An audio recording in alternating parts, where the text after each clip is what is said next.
בשם השם נעשה ונצליח, שיעור תורה, מועדים לשמחה for everybody. It's the חול המועד of Pesach, 5779, year 2019, the Minyanam. We have a very special shiur. This week was actually supposed to be our vacation, but because we have some, Baruch Hashem, some visitors from out of town, we have, Baruch Hashem, some new people that wanted to come to the shiur, and also because we have to always thank Hashem, thank HaKadosh Baruch Hu for the endless amount of chesed that He does with us. Couldn't go a week without a shiur Torah. So today's shiur Torah is also part of a odaya to HaKadosh Baruch Hu for all the miracles that He does for us. I'll tell you one of the stories later today, B'ezrat Hashem, if not 2 or 3 or 5, because there's, Baruch Hashem, a lot of amazing stories that just press the red button. There's an enormous amount of miraculous stories that we experience on a weekly basis. I always tell people, if you ever have a downtime, you need some chizuk as far as emunah, just ask for a story and you'll get it, because there's an endless amount. Also, this will be for refuah shlema for Dvorah Naomi Bat Rivka. May HaKadosh Baruch Hu give her refuah shlema, refuat hanefesh, refuat haguf, B'ezrat Hashem. Also for a refuah shlema to Avi Mori, David Ben Esriya, Doris Bajora, my dear mother, for Rav Ephraim Ben Shulamit, Rabbanit Sarah Bat Anat, Dvorah Bat Mercedes, Elisheva Chaya Bat Sarah.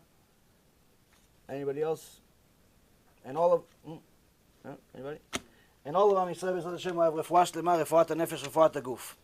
So we thought today that, there's a lot of interesting things to talk about, but I was more interested in talking about what you want to talk about. So we have a interesting, just to try to get you guys motivated to ask questions. Usually I have questions and answers. I tell people, okay, ask questions, whatever you want, and as soon as I say that, and the camera goes on, nobody has questions. The camera goes off, everybody has 5,000 questions. So that's usually how it works. So today, to try to motivate you to actually ask questions while the camera is on so other people can benefit from your questions, anybody that asks a question that I don't have an answer for is going to get $50. Now, even if you're rich, you should still take it because it's a part of the whole thing. Now, if you ask so many questions and I don't have the siyata dishmaya to answer your questions to the point that I run out of money, then I'll just send you a check or something. I'll send you a PayPal. But I want to motivate you guys to ask questions. Also, one way or another, I want to give somebody something so you guys realize it's serious. So even if, let's say, for example, nobody asks a question that perhaps is not in front of me, and perhaps HaKadosh Baruch Hu has mercy on me and I know all the answers, or He gives me all the answers, then I'm still going to give $50 to one person that is going to ask the best question of the night. How do we know what's the best question of the night? You guys vote for it. You vote what's the best question of the night, which means you have to stay till the end. When is the end? The end is whenever you run out of energy. Anyone that knows me and has been coming to my shiurim for the last few years, they know that I have a little bit, Baruch Hashem, when it comes to Torah, shiurei Torah, Baruch Hashem, we could go for a little while. So we have actually, B'ezrat Hashem, in the next few months, or actually next few months, in a month and a half, we have a Shavuot. It's a night that we do a shiur Torah the whole night. We start usually around 10 o'clock, 11 o'clock, we go all the way till 7 o'clock in the morning.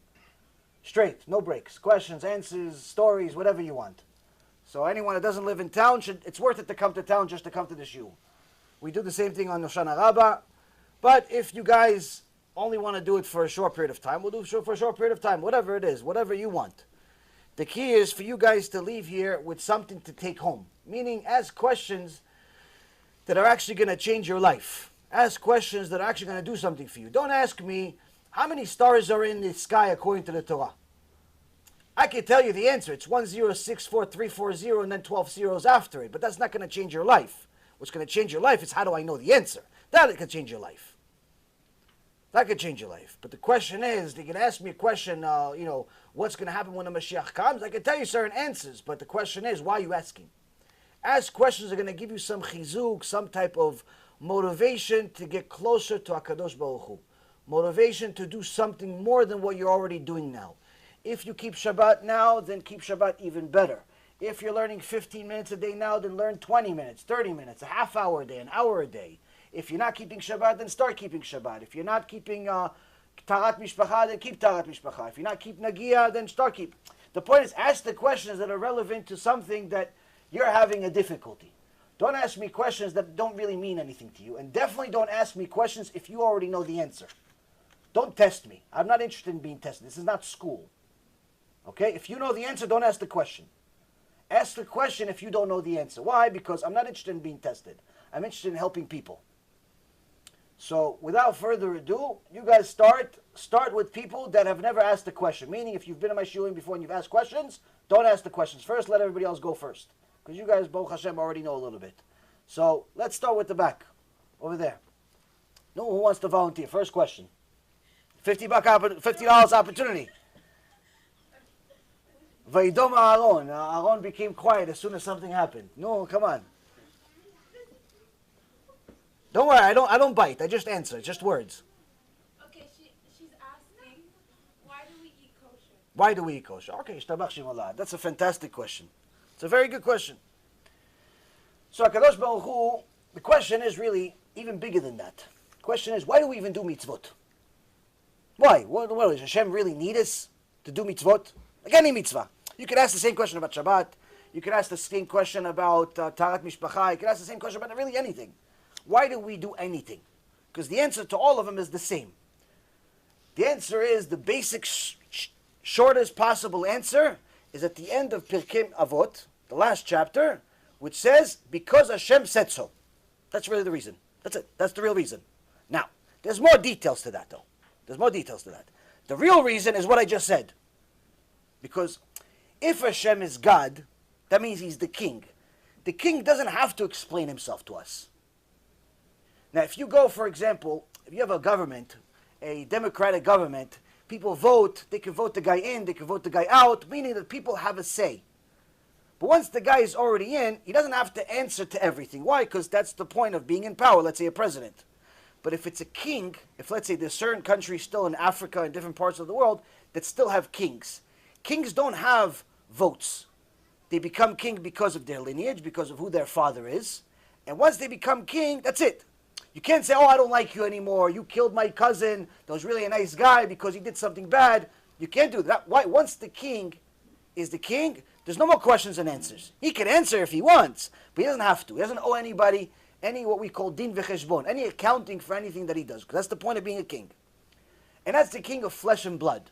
Now the king of kings, HaKadosh Baruch Hu, even more so. He is perfect. He actually doesn't even need us. With or without us, He's perfect. The only reason why He created us is because He is the ultimate, the epitome of good. And good is defined by something that does good. You can't say, I'm a good person if you hurt everybody you meet. You can't say, I'm a good person if all you do is bad. You can't say, I'm a good person if you're a very selfish person and the only thing that you do good is to yourself. That's not a good person. Good person is somebody that does good for others. That's what defines good. HaKadosh Baruch Hu is the epitome of good. He's the ultimate good. And therefore, He decided to create us in order to give us good. But at the same token, because of His wisdom, He knew that to just give us good without the opposite would make no sense. Because then, the whole world would have no purpose. We wouldn't know what's the difference between good and something else. So He had to give us a world where we have both options, good and bad. So the good He wants to give us according to, if we follow a set of rules that He created. Bad He gives us is if we violate those rules. Why? Because even though us violating the rules doesn't change His status, He's still the king, He's still perfect, He's still everything. By us violating the rules, we put Him in a situation where He is now forbidden by His own rules to give us good. So the only reason why He created us is because He wants to give us good. By us doing something bad, we in essence stop Him from doing what He really wants to do.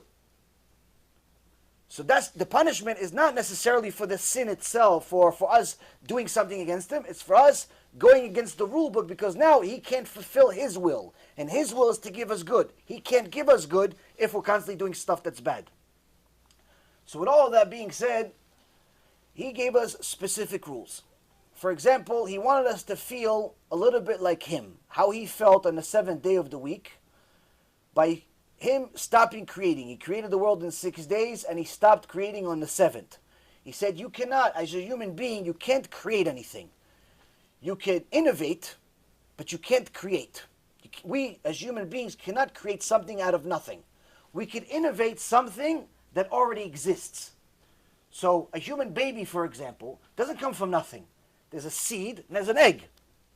So even all of these scientists that tell you, oh yeah, but we got a little sheep from a test tube and it came from nothing. Yeah, but that sheep came from a seed and an egg. It didn't come from nothing. Same thing with anything else in the world. Nobody created the phone automatically. Those first person discovered electricity. Then he discovered how to minimize and put electricity in a small little battery. And then he discovered how to actually take that energy and put it into something else, and so on and so forth. So the point is that we took everything that existed and we innovated. HaKadosh Baruch Hu, he creates. He's the only one that can create from nothing. He created for 6 days, but on the 7th day he stopped creating because he wanted us to have something in common with him as his children. Because we could also stop creating. Technically we can't create, but we could, in essence, feel like we are not trying to create even. So therefore he started Shabbat. He said Shabbat is a day that you don't create and I don't create. Therefore you're going to feel like mamash, my son or my daughter. Now when we violate Shabbat, we drive on Shabbat, we play our phone on Shabbat, we go on a computer on Shabbat, we light fire on Shabbat. In essence, we are creating something. Even though it's innovation, we're creating something that didn't exist before. We're innovating something. Let's say, for example, the coal that's there, and then we take a match to it and we light fire. Now, even though the fire is not a new creation, in essence, we've gave birth to something new. Hashem says you are defeating the purpose of the creation, because I created this whole Shabbat just for you. I didn't create it for me, I created it for you. But you violating it, you're going against the entire purpose of creation. Same concept when it comes to kosher.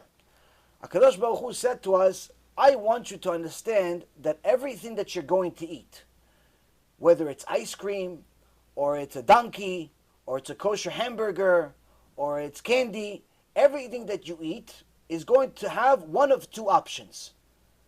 One, it'll turn into blood. Two, it'll turn into waste. Those are the only two options.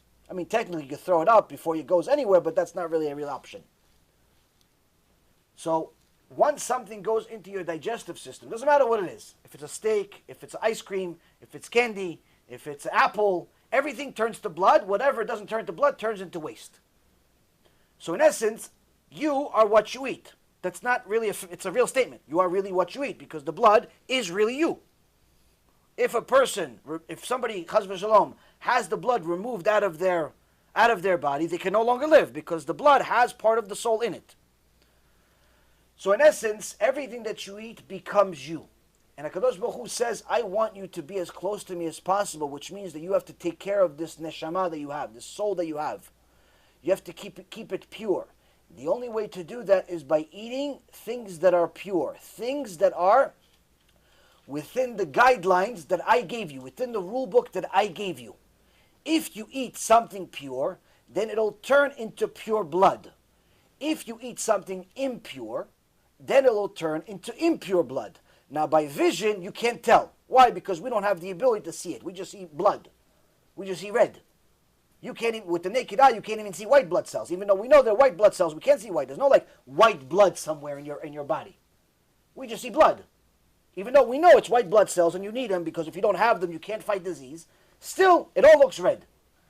So with our eyes, we're limited. But HaKadosh Baruch Hu is not limited. So he says that blood, if it came from pork, if it came from a cheeseburger, if it came from a trefa, some type of non-kosher animal, that blood is impure. You've impurified your neshama. And he says, "V'nitmetem bam." You became impure because of it. And the hint of what it causes to us, that we can see other than a sin against Hashem, is the sages say, "V'nitmetem bam," and you became impurified by it. also says v'nitamtem bam. You became stupefied. You became spiritually stupid as a result of eating non-kosher food. What does spiritually stupid mean? It doesn't mean that you can't build buildings. You can build buildings. There's no problem. It has nothing to do with spirituality. It doesn't mean that you can't fly a plane. You can. There's no problem. Plenty of people eat non-kosher and they fly planes with no problem. But what does it mean? It means that when it comes to spirituality, when it comes to Torah, you're going to have almost an impossible time understanding the deep meaning of what's being said. Why? Because the soul is impure. It has almost like a border or some type of a wall on it as a result of the food. So there's always going to be a pure part of it because that's chelek elo amimal. That's a part of Hashem. There's always a pure part of it. But the impurity causes some type of friction. What is it like? It's like, for example, if you, let's say, for example, you want to feel what your skin feels like.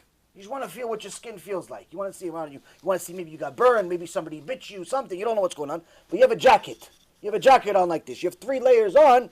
You're not really going to feel what's happening. You're going to get a sense of it, that your finger is touching your arm, but you're not really going to know for sure what's really under the skin. Until when? Until the jacket goes off and the shirt goes off and so on. And once you touch skin to skin, that's when you're truly going to understand what actually happened here. Same concept goes with impure food. When you eat impure food, you could still listen to Shurei Torah and get a basic understanding of what's being said. But to truly accept it and to truly connect to it is impossible as long as you eat non-kosher food. Decent answer? Okay, next question. Free, same price. How good? You have like 5 questions. I know, I see it. So, when you take eggs from the nest, Okay. you have to feed the mother bird. Why do we do that? When you take eggs from a mother, why do you do it? Why do you take the eggs from the mother bird? Okay, there's a mitzvah of shluach haken. There's a mitzvah in the Torah of shluach haken, and this is one of the mitzvot in the Torah. It's a fantastic question because this is one of the mitzvot in the Torah that the Chachamim say that Hashem actually didn't give us ta'am. What's ta'am? Ta'am, He didn't give us a taste of the reasoning behind it. Because technically, the reason for all of the mitzvot is because Hashem said so. But still, we see that there are certain benefits of doing them. Like, for example, Shabbat, you have a vacation, you have a time to connect to Hashem, you have a time to learn, you have a time to, feel like Hashem. Kosher, technically it's healthier, technically it's better for your neshama, and so on and so forth. Tarat mishpacha, when there's family purity, you separate from your wife for half the month, that actually makes the marriage better, believe it or not. When there's separation, when you have things with, you use things with tact, meaning if you eat chocolate non-stop, one after another, one after another, one after another, eventually you're going to get sick of chocolate. And you're not going to want to even talk about chocolate. Because if you eat chocolate, breakfast, lunch, and dinner, even if it's your favorite food, you ate a breakfast, lunch, and dinner for 3 weeks straight, guess what? After 3 weeks, you don't even want to talk about chocolate. I see chocolate in a shoe, you start throwing up. Why? Because you ate so much chocolate for 3 weeks straight. Maybe in some cases 3 months straight. But the point is, too much is no good. Same thing with intimacy between a man and his wife. Too much is no good. That's why, for example, in the secular world, Goy world, you see that the divorce rate is over 80% in the Western world, and in some places like Colorado, it's over 92% divorce rate. Meaning that there's over a 90% chance of every marriage in Western society breaking up. Breaking up. When? Within 5 years. What's the point of getting married then? 90% chance of failure. Would anybody go on a plane if the pilot says, ladies and gentlemen, welcome to jet something. We have a 92% chance of crashing. Good luck. Like anybody's going to stay on the plane? Raise your hand if you're going to stay on the plane. Or if the pilot says to you, there's a 90% chance of the plane crashing. Tell me one. Tell me one person. Tell me who's going to stay on a plane if the guy says you're going to crash, possibly. No, right? Even if he says 50% chance, you wouldn't want to stay there. So the point is, Rabotai, is that a person needs to know that HaKadosh Baruch Hu gave mitzvot for a reason. But there are a few mitzvot in the Torah that he says, these, the only reason I'm going to give you is because I said so. Now, some people want to say, wait a minute, maybe Hashem is trying to teach us something here. That he says, take the mother bird's eggs, to do a blessing, and then you return them. You don't just, you return the eggs. You shoot the mother, take the eggs. Why? To see what it feels like, if you take somebody's kid. It's not good, it's a bad feeling. So imagine how Hashem feels when his own son is not keeping Torah and mitzvot. That's a nice story, right? You start feeling bad for Hashem. One of his kids is lost for 3,300 years. He gave him a Torah 3,000 years ago. Till this day, he doesn't keep Shabbat. Till this day, he doesn't keep Tarat Mishpacha. Till this day, he doesn't keep anything. Hashem has said, why? It's his son. It's his daughter. Till this day, she's not modest. Why? It's my daughter. So it makes you feel good. Makes you feel sad at the same time. But the Chachamim say, don't say that. Why? It's not the reason. It's not the reason. What's the reason? Hashem said so. That's the reason. Hashem said so. That's the reason. That's the only reason for that mitzvah. There's another mitzvah like that called Para Aduma. Para Aduma is the red heifer, the red cow. The red cow, we had 9 in history. And the red cow is something that we needed in the Bet HaMikdash, where anyone that became impure by either touching a dead body of an animal or a dead body of a human being became impure. And as a result, they had to become purified. And the only way to become purified is if one of the Kohanim takes the ashes, takes the red cow, slaughters it, then burns it up, turns it into ashes, puts it with incense together, and then takes the droplets of water and sprinkles it on the impure person, and that makes the person pure. Now, what's the difficulty with the red cow? The difficulty with the red cow, Shlomo HaMelech says, is that the person that's impure touches the water and becomes pure now. But the person that's pure already and sprinkles the water of purity on an impure person, he himself becomes impure. We don't know why. We can't explain it. Why? Because if one person became pure and the other person stayed normal, we'd understand that. Why? He's already pure. He's touching something pure. He's making somebody else pure. That way our logic can make us understand. If it was impure and he was impure and they stayed that way, we understand that also. But both of them having the opposite effect, that's beyond human logic. Shlomo HaMelech, who was the wisest man of all time, says this is beyond human logic. We don't know really the real reason for it. How, who, what, when, and how. This we don't know. This is Gdola Mimeni. This is bigger than me, this mitzvah. So there are few mitzvot that are like that, but very few, less than a handful. One of the questions you asked is one of them. Chazak u'Baruch. Very good question. Next question. Chabad. Same price. Is it harder for women or men to convert, and why? Is it harder for men or women to convert? It's harder as far as if you're talking about physically harder, it's harder for a man, and I'll explain why. If you're talking about spiritually, it's irrelevant simply because it depends on the person. Depends on the person. If somebody wants something bad enough, they'll do anything for it. If they don't, then that means that they have limitations. For example, if you wanted to know this answer, but you didn't really care about it. You wanted to know the answer, so if I say it during the shiur at some point, you'd be happy. But you didn't really want it bad enough. So when I looked at you and I said, I asked you, you have a question? You'd either not ask a question, or you'd ask a different question. Meaning, you didn't want to know it bad enough. But obviously you do. So that shows that this is on a priority list of questions you want to know. If somebody wants something bad enough, they will do more than the normal requirements and needs for something. On the other hand, physically speaking, it is more difficult for men usually for men to convert for a couple of reasons. Number one, many men, not all, but many men that are non-Jewish don't have a brit milah. They don't have a circumcision. Now, Baruch Hashem, a Jewish person that has parents that are relatively normal usually has his parents give him a brit milah when he's 8 days old. So whether he wants to or he doesn't want to, doesn't make a difference. He doesn't really have much of an option. And nobody remembers when they were 8 days old. One time I said that in a shiur in California. One guy said to me, yeah, I remember. I said, okay, next time you give the shiur. I remember when I was 8 days old. Next time you give the shiur if you remember when you were 8 days old. But anyway, some people just like attention. Nobody remembers when they were 8 days old. And Hashem made it so that way. Also, your body heals very differently when you're 8 days old versus when you're 8 years old or 80 years old. The vitamin K, which is the vitamin that is responsible for your blood clotting, which means the speed of recovery, reaches 130% 1 day in your life. The rest of your life, when you're born, it's at 90-something%. Every day it increases a little bit. By the 8th day, it's 130%. After that, and for the rest of the person's life, it will continuously decrease. It will never be 130% again.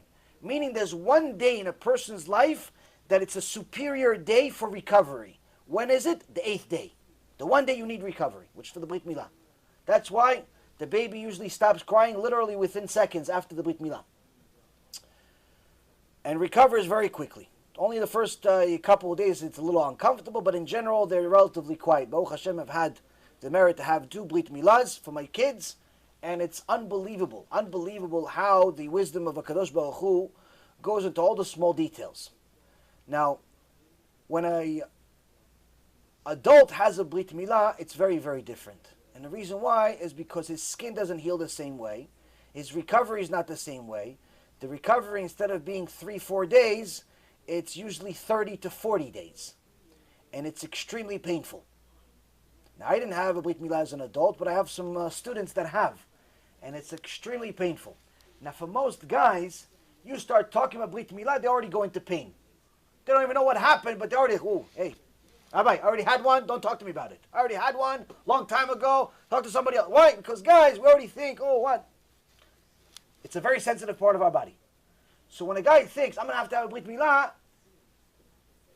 it can only mean one of 2 things. Either he's crazy, he's an adult and he's simply crazy, or he's extremely passionate about Torah and HaKadosh Baruch Hu. He really wants to be close to HaKadosh Baruch Hu. He wants to be like Avraham Avinu. So a person that does Brit Milah, already that's something different. That's a different level that in reality, I can tell you the truth. Unless I knew a lot of Torah or some magic happened, if I was 30, 40 years old and somebody told me, listen, to be a Jew, you have to do Brit Milah, I say, you know what, I'll stay whatever, I'll stay Noahide, I'll do something else. I'll be a doorknob. Don't give me Brit Milah, do me a favor. Why? Who wants a Brit Milah? To touch something else. Cut my finger if you want, an ear, hair, something else. What do you want Brit Milah? Leave me alone. So a person that wants a Brit Milah, that means that somebody, it's, again, like I said, he's either crazy about craziness or he's crazy about Hashem. It's fantastic. That's like Avraham Avinu. I have a student who, when he found out about Torah, he tried to go to the doctor to get a Brit Milah, but poor guy found out that his insurance doesn't cover it. He had one of these garbage insurance plans that didn't want to cover his plan, his Brit Milah. And he says, okay, so how much is it to pay for it? I really want to be Jewish. So the doctor says $15,000. Now in many other places it's much cheaper, but this doctor apparently saw a sucker and he wanted to take advantage of him. He says it's $15,000. The good news for this student is that he didn't have any money. He had $15 to his name. So he's missing a little bit. So now he's missing $14,985 out of the $15,000. But he wants to be a Jew today. Now he didn't know much Torah. He just knew he wanted to be a Jew. So he decided, I have to have a Brit Milah. Why? I got to the Torah. I got to the book of Genesis, Sefer Bereshit. I read about Avraham Avinu. Avraham Avinu had a Brit Milah. I'm going to have a Brit Milah. How did he do? He did it himself. Now when he told me this, I almost passed out. Because I'm a guy, I can visualize, oh, are you serious? He did it himself. I said, after like I got my senses back, I said, how? How did you do it? How did you not pass out? How did you not die? How did you not commit? Like, how? How do you do? I mean, I can understand being passionate in like the first cut or something. But after the first cut, just take a little needle. Take a little needle and stab yourself. A little needle, not brit milah. Little needle, stab yourself. Within a second, you regret the day you had a needle in your hand. Why? Because it hurts. Imagine a whole brit milah. Brit milah is not a simple thing. So I said, how? He told me the whole process. By the way, you're not allowed to do it. The Beit Din frowns upon it. If somebody does it, they frown upon it. They don't like it. Why? Because it's very likely you did it wrong. And two, it's very likely you're not going to listen to your rabbi because you're starting to do things on your own. It's not good. But the point is, he didn't know. So the Beit Din asked somebody that does it on their own, did you know that you're not allowed to do it that way? He didn't know, and it's okay. But in general, if somebody knew and they did it anyway, it's a very big problem for them. But this guy did it. He literally took ice and froze his member and did a brit milah. Now, just imagine how much passion a person needs to have. I mean, it's borderline crazy to do something like that. So a woman, good news for her, she doesn't have to do it, unless she wants to become a Muslim. If she wants to become a Muslim, she has to have brit milah. But Jews, Baruch Hashem, we don't have to have brit milah. Now, so that's already one physical obstacle. Second thing that's more difficult for a man is that it's a little more expensive for a man to convert, because a man has to have certain tools. He has to have tefillin, he has to have a talit, he has to have siddur, he has to have books to learn Torah every single day. A woman doesn't have to have as much. She has to have a whole new wardrobe, she has to become modest, but that's actually, even if she's not Jewish, she still has to be modest. But even more so if she's a Jew. But she doesn't have to buy tefillin, she doesn't have to buy a talit. So it's a little less expensive for them. Aside from that, a woman is not obligated to learn as much Torah as a man does. Because a man is obligated to a lot more mitzvot than a woman does. Because a woman is naturally much more spiritual than a man. A woman does not have to do as much to connect to HaKadosh Baruch Hu as a man does. The woman not doing as many mitzvot is not looking down on them. It's actually looking up at them. The opposite. Like feminists think it's a bad thing. No, like, you know, the women of the wall, the reformed women of the wall, they say, no, we could do the same thing like men. We're going to put on tefillin and miniskirts. Okay, well, the men don't wear miniskirts, but they do wear tefillin. But why don't you put something longer? If you're going to put tefillin on, at least put some clothes on too. But they don't think like that. Why? Because they don't want their own role. They want the man's role. Because they don't realize that it's actually extraordinary to be a woman in Judaism. Am Yisrael was only freed from Egypt because of righteous women. Am Yisrael is only going to get the Mashiach because of righteous women, not because of righteous men. So a woman that's righteous, that's modest, that protects herself, that connects to Hashem constantly, she has a much easier time connecting to Hashem deeply. She could read a couple of Tehillim and already start crying hysterical because of how close she is to Hashem. A guy has to do a lot more. He has to learn a lot. He has to pray a lot. He has to dig deeper and deeper and deeper to reach that same standard level that a woman does. So, with that being said, he has a lot more responsibility. So for him, it is more difficult to get to that level as far as conversion. In general, women are much easier at the Beit Din because usually there's no brit milah that's holding them back. You could just, once they have the knowledge and they've made certain life changes, you can take them to the Beit Din. They're ready, finished. You dip in the mikveh, finished. A guy has to have a whole process. He has to have a brit milah. If he already had a brit milah when he was a kid, they have to check the brit milah.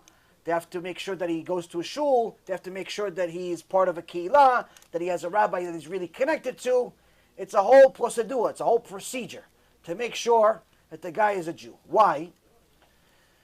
Because if the guy is a faker, it could create a lot more problems.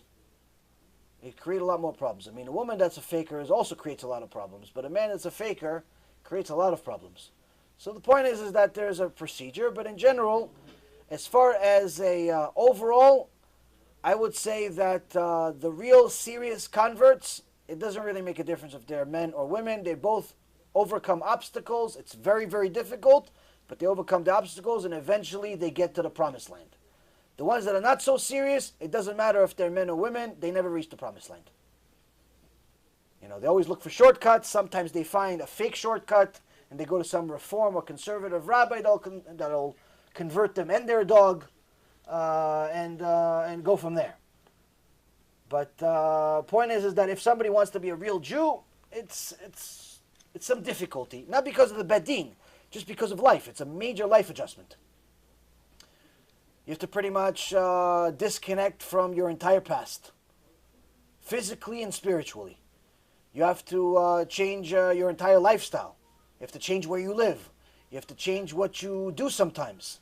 You have to do a lot of things. So it's not so simple, but whatever we can do to help people, we try. And Baruch Hashem, I deal with many, many converts, probably more than most people in the world. Simply because I have, number one, a special place in my heart for them, and number two, I can relate to them a lot more than most people because we've gone through the process. Next question. Yes? Okay, so what are some key things, before Mashiach comes, what's a key thing that you should really nail down, or a couple key things? As a Jew? Yeah, that would really increase your chances of, The Gemara in Masechet Sanhedrin has the same question you're asking. They ask one of the Chachamim, say, Kvod Harav, what's going to happen when Mashiach going to come? He says, Uba leTzion goel leshaveh pesha beYaakov. Mashiach comes, he's going to save all of the people. They used to be criminals against Hashem, but did tshuva. He says, well, what's going to happen to the rest? He says, the rest is going to destroy them. What? Yeah, Mechalel Shabbat is going to destroy them. What? The one that goes and touches a woman that's not his wife, you destroy him immediately. What? The one that's eating pork, gone. What? Scary Gemara, scary Torah. So what do we do? How's it going to destroy them? He says the Mashiach, there's going to be two things that destroy people. One is a war called Gog uMagog. Gog uMagog is like the Goyim called Armageddon, the end of the world.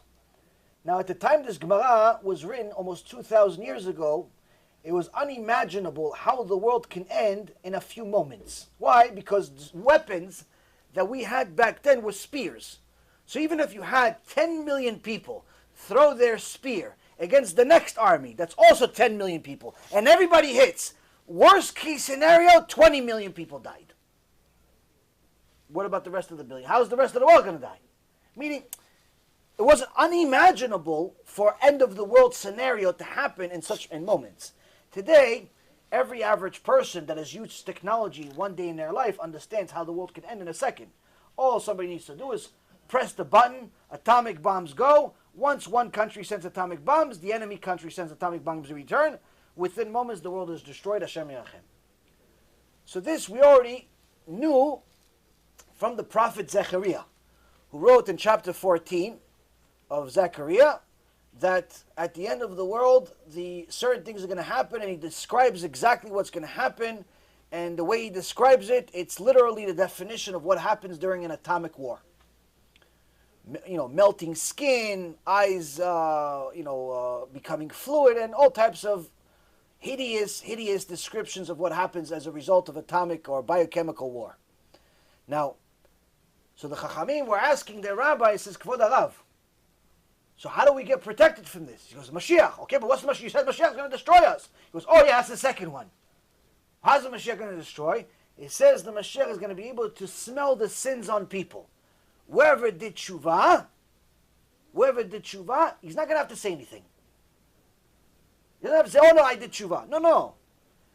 Mashiach is going to be able to smell whether he has Yirat Shamayim or not. Meaning, whether he's a Mechalel Shabbat or not. Whether he's touching women he's not allowed to. Whether he's protecting his eyes, you're going to know it just by simply seeing him. Person that did not do tshuva, unfortunately joins the rest of the people that go with Gog uMagog. A person that did, David HaMelech tells us in this Teilim, Uba leTzion goel leshaveh pesha beYaakov, that those people that did tshuva will be saved by Mashiach, despite the war, despite the pain, and so on. So then the next question is your question. They say, okay, so what do we have to do in order to be saved? So Rabbi Eliezer ben Horkonos answers and he says, Torah and Gemilut Chasadim. What does that mean, Torah and Gemilut Chasadim? First and foremost, you have the Torah.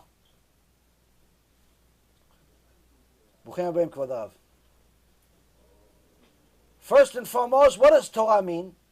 It says Torah means go learn the Torah, see what it says, and do it.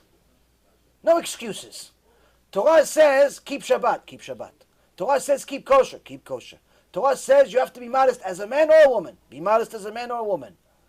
Torah says you have to do certain things, do it. As soon as you learn it, start doing it. It's hard for you, try again. It's hard for you, try again. It's hard for you, try again. Try and try and try until you pass. Just like anything else that's worthwhile in life.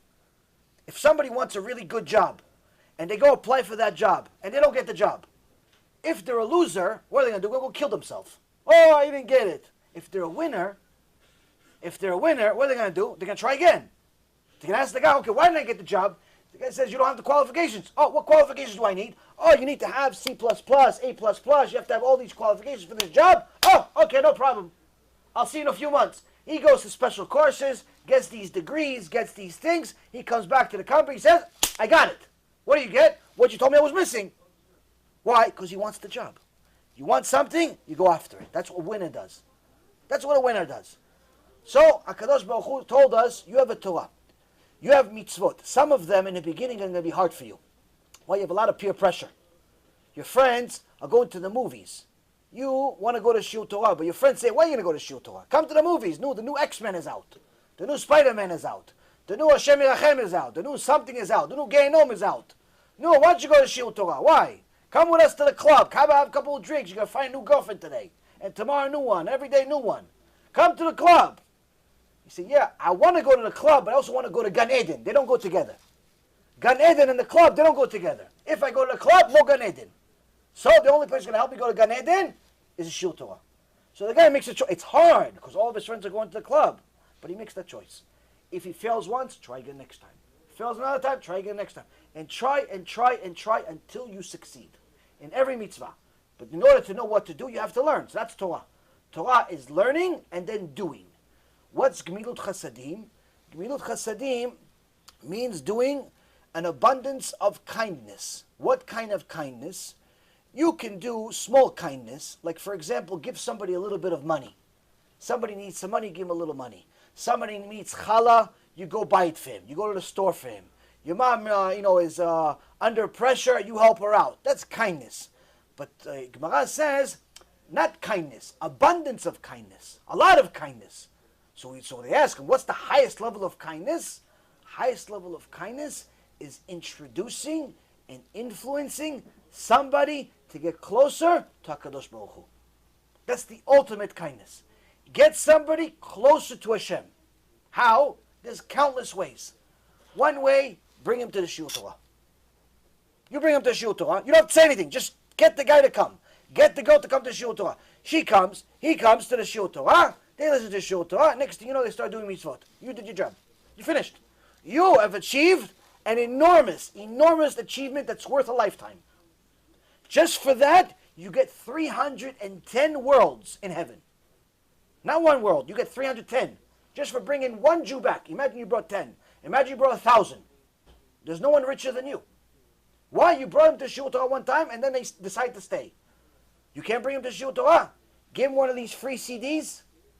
Give him a CD. Give her a CD. Hey, listen to this. They listen to it. They start doing what it says. You finished. Why? That's it. You saved the person. You saved this person's olam. That's the best kindness in the world. Why? Because even if you save somebody's physical life, for example, there's certain people that are a little bit crazy. They decide they want a job, they want to work for the president. How? As a security guard, that's his personal bodyguard. What's a personal bodyguard for a president? Job requirement is you have to be willing to die for the president. Even though he's not going to be here forever. He's only going to be here for another few years. You have to be willing to die for him. Even though a lot of people don't like him. You have to be willing to die for him. Even though a lot of people disagree with him. You have to be willing to die for him. That's the job. So even though if it's literally, if he's going to be fired in 2 hours from now, you know that his whole presidency is over in 2 hours. He's gone. He's not going to be president anymore. He will never have another seat in office again. Why? Because his presidency, 8 years, maximum finished. You know it's over in 2 minutes. But somebody comes with a gun and wants to shoot him. Guess what? If you're that security guard, you have to jump in front of that bullet. Yeah, but he only has 2 minutes. You're going to lose an entire life of 70 years. For what? For this guy to be president for another 2 minutes? Yes. That's a crazy person. That's a crazy person. Jews don't have such a thing. Why? Because we don't want to be crazy people. We don't want to save lives physically only. We want to save neshamot. Why? Because the neshama is eternal. It's forever. It's worth much more than the body. Much more than the body. Even if the body dies, the neshama continues. Either to a good place or a bad place. The point being is that a person realizes, you know what? I'd rather save this guy's neshama much more than save his body. Why? Because if I save his neshama, I save him forever. If I save his body, all I'm doing is maybe I'm buying him another few minutes. Maybe he's still going to get hit by a truck 5 minutes from now. So even if you give him money, let's say, for example, to buy food, maybe he's going to choke on the food and die anyway. So it's not considered the highest level of kindness. It's good, but it's not the highest level. Highest level is saving his neshama. So that's what a person needs to do. Needs to learn as much Torah as they can on a daily basis. If you're not learning at all every day, start with shiurim. Start watching our shiurim 10 minutes a day, 15 minutes a day, a half hour a day, an hour a day, but make it every day. Every day you learn a little bit. After that, start doing the mitzvot.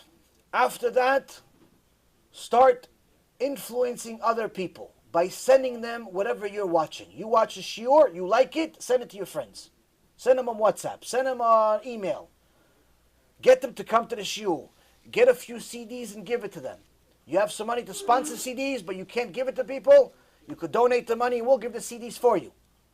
The point is that do something to save other people. If you do those two things, the Gemara says, you have nothing to worry about. You don't do them, you have everything to worry about. Next question. Yes? Do the Malachim know what we're thinking? Do the Malachim know that what we're thinking? Do the Malachim know what we're thinking? To a certain extent, yes. Because we know that the Yetzirah doesn't have to necessarily have you say something vocally in order for him to interfere. So for example, he will interfere much more if you say it vocally, but if you start thinking something. So for example, you decide to not talk today. You decide that you're going to do a fast of talking, which is actually good sometimes. If you could do it every day for 2 hours a day, you could have miracles in your life, but that's a different story. But anyway, you decide not to talk. And you're going to say, but you're not going to do anything. So the Yetzirah is still going to come and interfere. Now you decide that you're not going to tell anybody what you're going to do, but you're going to want to go watch Shul Torah. Or you're going to want to go learn some Torah. Because you see that the kids are at school, the wife is working, the house is free, you have it to yourself. I'm ready to study. What? Everything is going good. As soon as you decide, I'm going to go start learning Torah, you didn't tell anybody. You start seeing interference. All of a sudden the electric goes off. All of a sudden somebody calls. All of a sudden something breaks. Why? Because the Yetzirah knows what you're doing. So they do know to a certain extent, but there's a much more power that you give them, or especially the Yetzirah, if you make things vocal. Like if you say, honey, how are you? Listen, everything is good? Okay, I'm going to a Shul Torah. Most likely you're not making it to the Shul Torah. Why? You said it out loud, Yetzirah knows, Mayday, Mayday, Mayday. Mayday, this guy's going to Shul Torah. He sends all of his soldiers to do everything possible to destroy this opportunity. So, yes and no at the same token is the answer. Next question. Yes. Go ahead. I've heard these questions before. I didn't hear your questions. No offense. I want to hear her questions. Why do we make a mikvah on dishes? Why do we make mikvah dishes? So, for the same reason, in essence, that we have mikveh for women. There are certain rules that HaKadosh Baruch Hu gave us, and he says that everything that you have physically in the world. Sonny, do me a favor. Tell Rabbi Cohen if they could be quiet a little bit. It's interfering.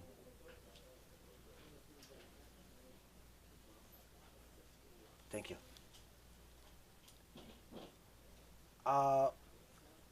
HaKadosh Baruch Hu says, look, I created a world, in the Gemara Masechet Brachot, page 32b, says, HaKadosh Baruch Hu created an extraordinary world. beautiful world. You have trees, you have oceans, you have rocks, you have all types of animals. Everything has different colors. All of that is for us. It's not for him. If it was just for him to create something, he could have made everything gray. Imagine everything is gray in the world, or everything had the same taste. It would be such a boring world. So Hashem made all these beautiful colors and beautiful tastes and beautiful visuals in the world for us. And the Gemara says he created 1,0,6,4,3,4,0,0,0,0,0,0,0,0,0,0,0,0,0,0,0, 12 zeros. Number of stars in the world. In the whole universe. For what? For you. For you. Why? He wants you to enjoy them. You look at the stars. Wow, how many stars? I don't know. Let's count today. Count till next year. You're still never going to get to the end. Point is, he created a lot of beauty for you. He created a world with beautiful taste for you. But he says there's only one rule to all of this. Everything that's material in the world, you have to find a way to connect to me through this tool. Food is allowed. There's forbidden food, there's permissible food. Technically, any taste that you want is allowed. But there's certain food that's not allowed. So one of the women, the wives of the tzaddikim in the Gemara says, wait, I want to have, it says in the Torah that everything's available to us, I want to have something that tastes like pork, like bacon. But I'm not allowed to have bacon, I'm not allowed to have pig. So what am I going to do? So what's missing? Rabbi Meir, our husband says, no. Our husband was Rabbi Meir on this. He says, no, nothing's missing. So how can I get pork? How can I get bacon? He says, there's a fish called shibuta. In Africa, we're going to get that fish. Once we cook it, it tastes exactly like bacon. There's also, by the way, today even, there is a duck in Japan. They grow them in Japan. A specific type of duck. You cook it, it tastes exactly like bacon. Same concept goes for a lot of things. Let's say somebody says, I want to taste cheeseburger, meaning the taste of meat and milk at the same time. Now you can't have it. Today you have soy.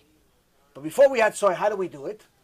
Eat the part of the cow that carries the milk. The meat of the cow that carries the milk tastes like milk and meat together. All types of beautiful things. Hashem says, I create a lot of things and everything is permissible, but there's a way for it to be permissible. Your wife is permissible, but there's a certain time she's allowed. The tools are permissible, but there's certain times that they're allowed. Why? Because everything has to be pure. If it's pure, it can connect to me, HaKadosh Baruch Hu. If it's not pure, it connects to the Satan, the one that's trying to get you away from me. So when you take something that Hashem gave you, for example, a plate, how are you going to connect a plate to Hashem? What are you going to throw it at him? Hey, Hashem, catch! What are you going to do? What are you going to do? Hashem says, take it to the mikveh. Take this plate, dip it into water that came from heaven. Not just any water. Don't just throw it into some bucket with water in it. It has to be specific water that went into a specific place undisturbed. Meaning it cannot go into a place and then some pipes and machines push it into some pool. That's not a mikveh. A mikveh has to be where the water comes undisturbed into this pool. With no influence, no one's pushing it to it. So it has to be heavenly water. Why? Because that is pure. How do you purify the tool? With this mikveh. Same thing with a woman. A woman has a time of the month where she becomes impure. This is specifically in order to improve the marriage. Now, to show you an example of how significant it is for a woman to be pure, your grandparents, what are you guys, Ashkenazim, Sfaradim? Sfaradim? Ashkenazim or Sfaradi? Sfaradi? Your grandparents were willing to sacrifice their life mamash, not to violate nida, not to violate the mitzvah of touching his own wife if she's nida. For example, there's a story Rabbi again says one Ashkenazi that was born and raised in Russia, religious Jew, which was uncommon to begin with, came to the yeshiva of the Rabbi again and told him a story. He says, you know, you guys have it good here. Good. He goes, well, there's poverty everywhere. What? He goes, you don't know what poverty is. You don't know what poverty is. He goes, no, tell me. He says, in my country, in Russia, we were born. Over there, it's colder than Canada. In Canada, when I went there, literally 1 minute, it was nice outside. Within literally 5 to 7 minutes, it became 15 to 20 degrees under zero when I went there to Montreal. Unbelievable. I've never seen anything like it. He says in Russia, it's worse. Shem Yerachem, like 1 second you're okay, next second, if you don't go inside, that's it, you're finished. Unbelievable. He says in Russia, it's worse. The water freezes. He says in Russia, you weren't allowed to be religious. You weren't allowed to build a mikveh. So how could you be with your wife and with Hashem at the same time? He says, I had to take my wife to the lake, the frozen lake. The frozen lake, Rabotai, make a hole in the frozen lake at night. Make a hole in the frozen lake at night so my wife can dip into the frozen water that's 40 degrees under zero. Why? So I could touch her finger. Do you understand? When you think about this, me and you, we're saying, you know what? No mikveh, no marriage, nothing. Just leave me alone. Why? Because we're weak. We're weak. We're weak. We're saying, you're going to go to... I'm just thinking about cold, I get cold. She's dipping in water 40 degrees under zero. Why? So her husband doesn't touch her while she's impure. That's how important Taharat Mishpacha was for your grandparents, for my grandparents. For Am Yisrael. There won't... To go into the water was life risk. There's a very good chance you're not coming out. If it's not the water because it's frozen, it's because it's the middle of the night, it's a lake. It doesn't play around, there's no like stairs. The whole thing can break. Rabotai, literally every month, a Bat Israel was willing to sacrifice her life just so her husband, her own husband, can touch her. Now, if a Bat Israel is not married, she can't go to the mikveh. Which means that if a boy touches her, if a man touches her, automatically she's not only violating the rules between her and Hashem, and he's violating the rules between him and Hashem, but now she is looking at her own grandmother, her own great-grandmother, and saying, what a fool you were, that you're willing to risk your life for this mitzvah. You want to risk your life to jump into water that's 40 degrees under zero to be with your husband. She's not even willing to get married. She's not even willing to go to the mikveh. So you see, you understand? This is a different generation. This is a people that actually understood what it means to be close to Hashem. So when a person wants to be close to Hashem, he looks or she looks for every single opportunity to use materialism, to use the material world in a way that's going to connect to HaKadosh Baruch Hu. So a woman says, how could I connect to HaKadosh Baruch Hu if my husband is the one that's learning all day and I'm home with the kids? I'm home with the kids. He's at the yeshiva. At least he's learning Torah. How can I connect to Hashem if I'm home with the kids? Think about this. If you knew that your kid is Mashiach, you knew for sure he's Mashiach, would you take care of him a little bit better than if you didn't know? Possible. Why? Because he's Mashiach. If you were, let's say, kindergarten teacher. Kindergarten teachers, it sounds like fun, but it's not that much fun. Why? Because as soon as the diapers start getting filled with stuff, and it's not your kid, it's not so much fun to be a kindergarten teacher. Now, if the kindergarten teacher knew, this kid, I'm about to change his little poopies. I'm about to change poopies. It's not my kid. It's somebody else's kid. It's smelly stuff. I'm about to change it. But this poopies belongs to the Mashiach. What's she going to do?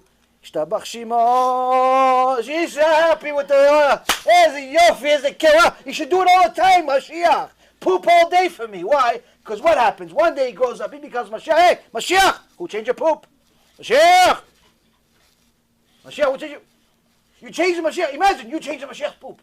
I mean, it's unbelievable. It's funny, but it's not. It's funny, but it's not. Why? Every single kid can be Mashiach. Every kid. Every kid can be Mashiach. Which means, if a woman takes that into consideration, she says, wait a minute, my kid can be Mashiach. How could he be Mashiach if I don't send him to yeshiva? How could he be Mashiach if I let him watch all these garbage cartoons that show people killing each other?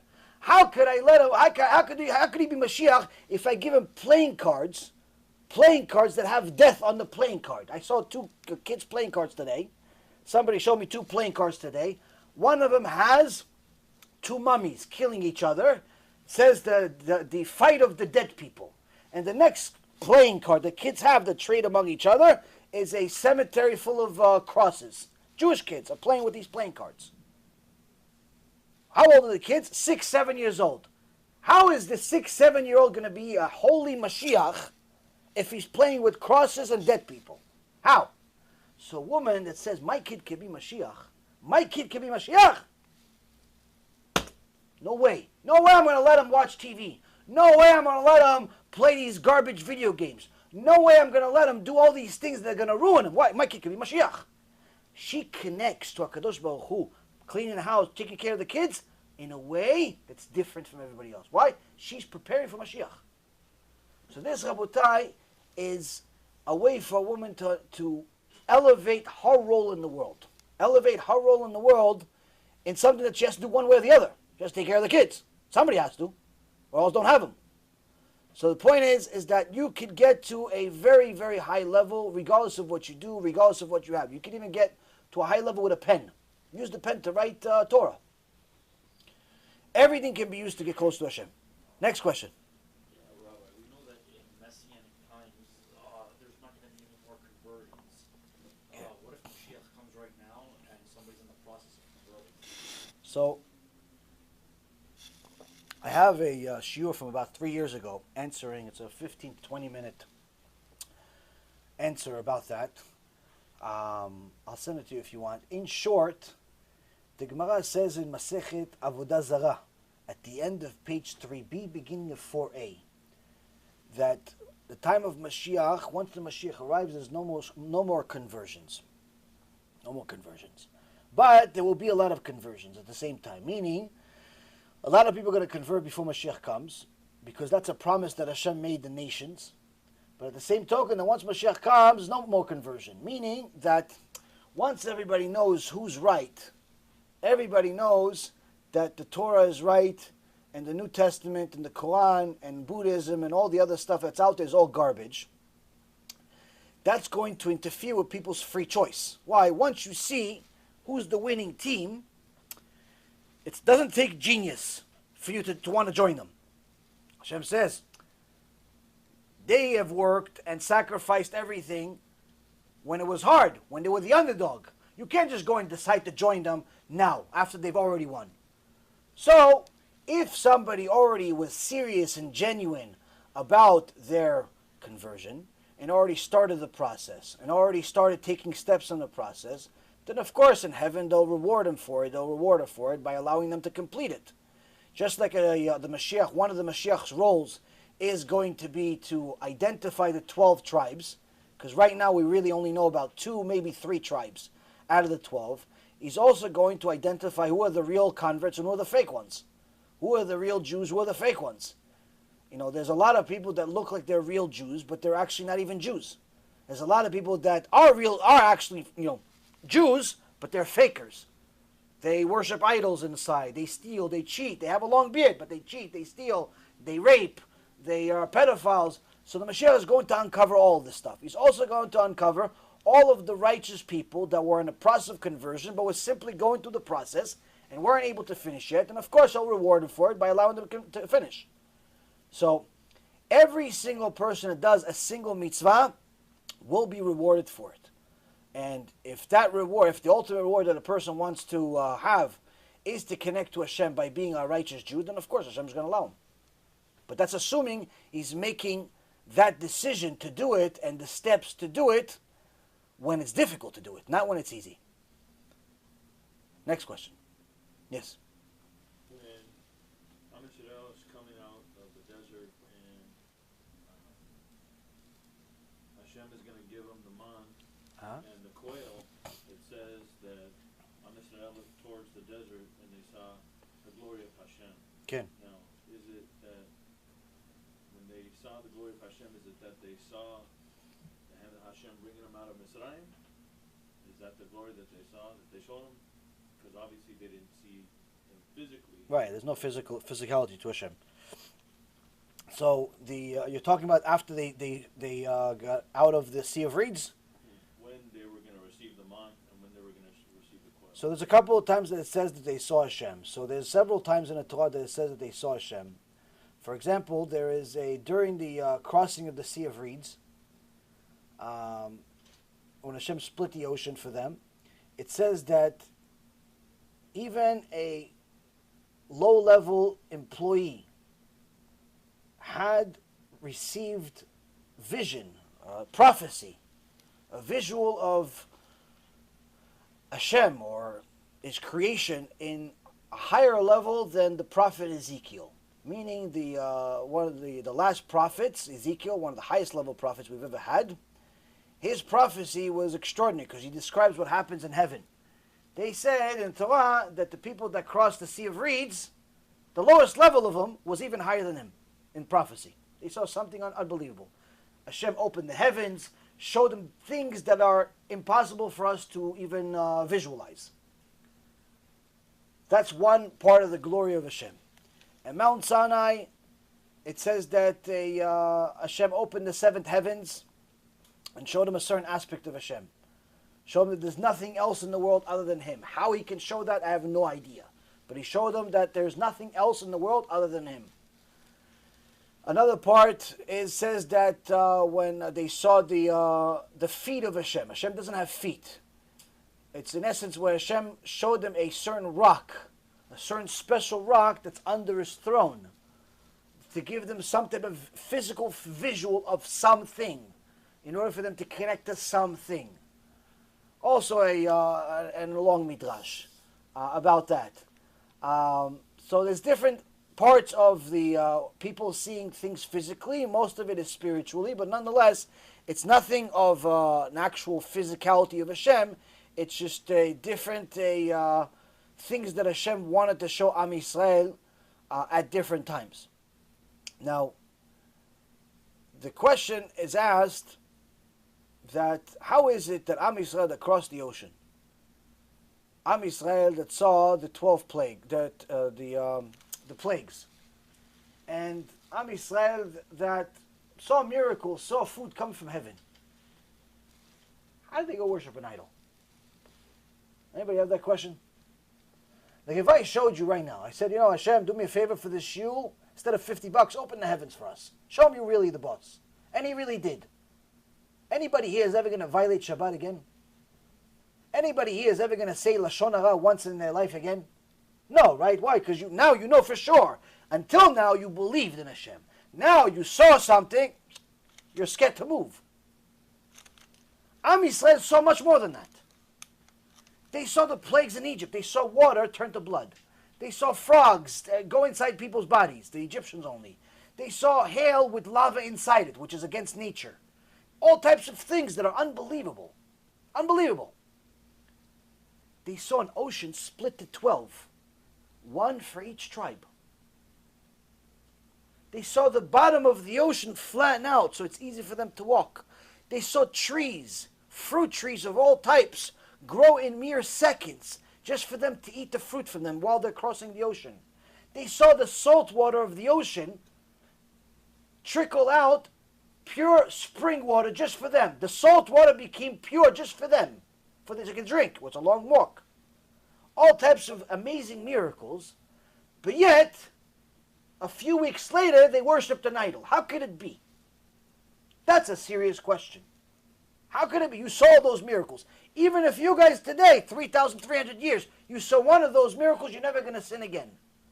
They saw thousands of miracles, and Hashem and Hashem, they made the worst sin. How? How could it be? And they didn't stop sinning. They didn't stop complaining for 40 years. How?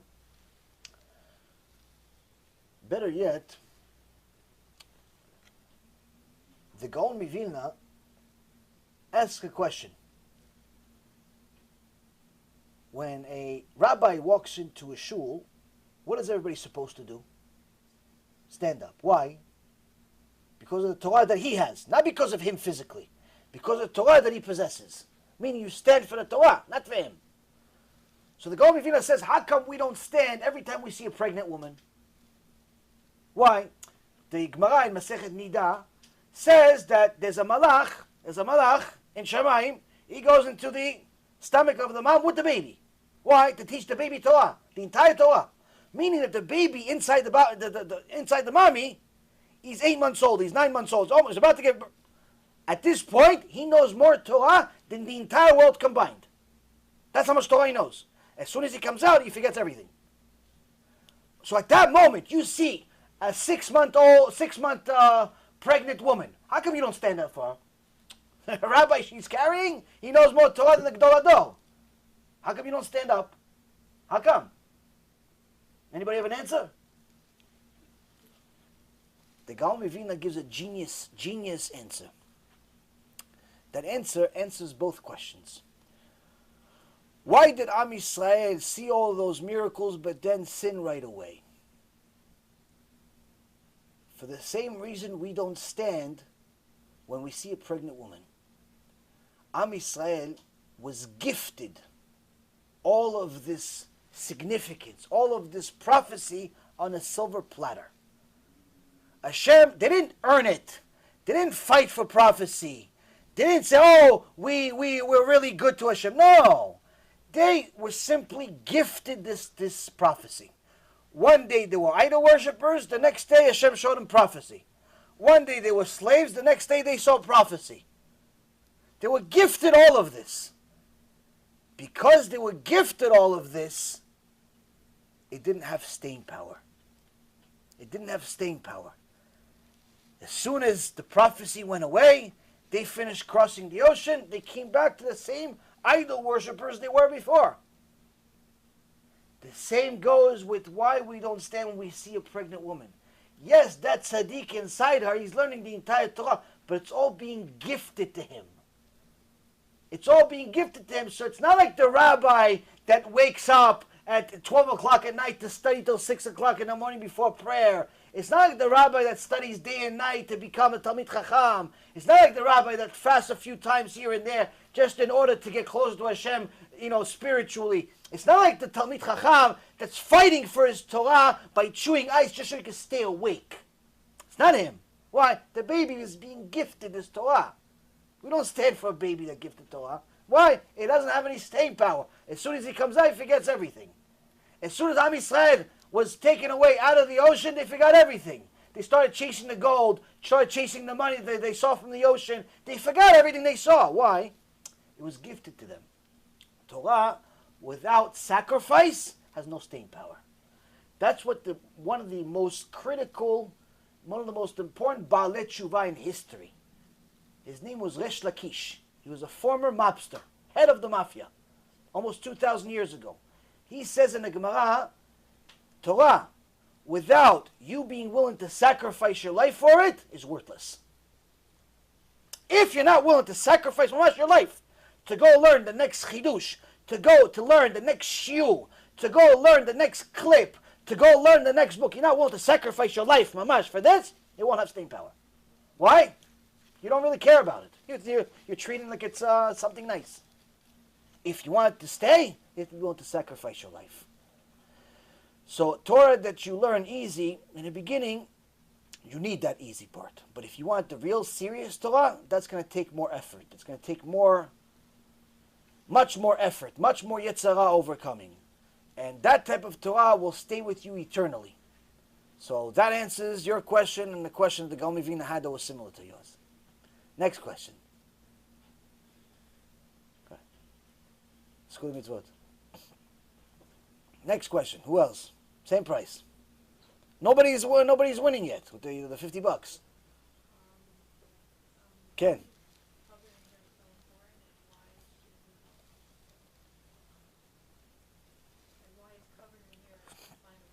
Important, yes. So the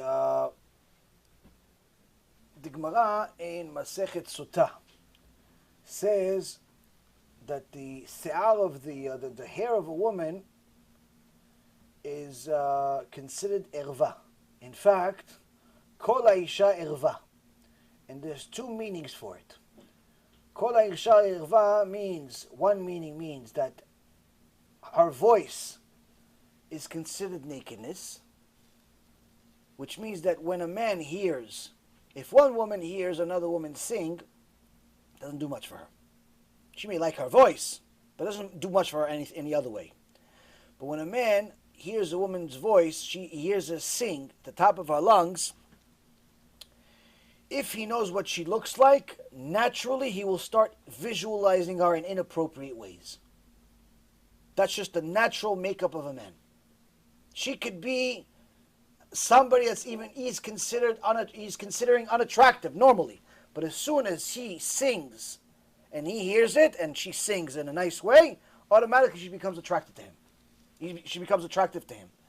So a man is not allowed to listen to a woman sing if he knows what she looks like. On the other hand, it says Kol ha'isha irva also means that the entire woman is considered nakedness.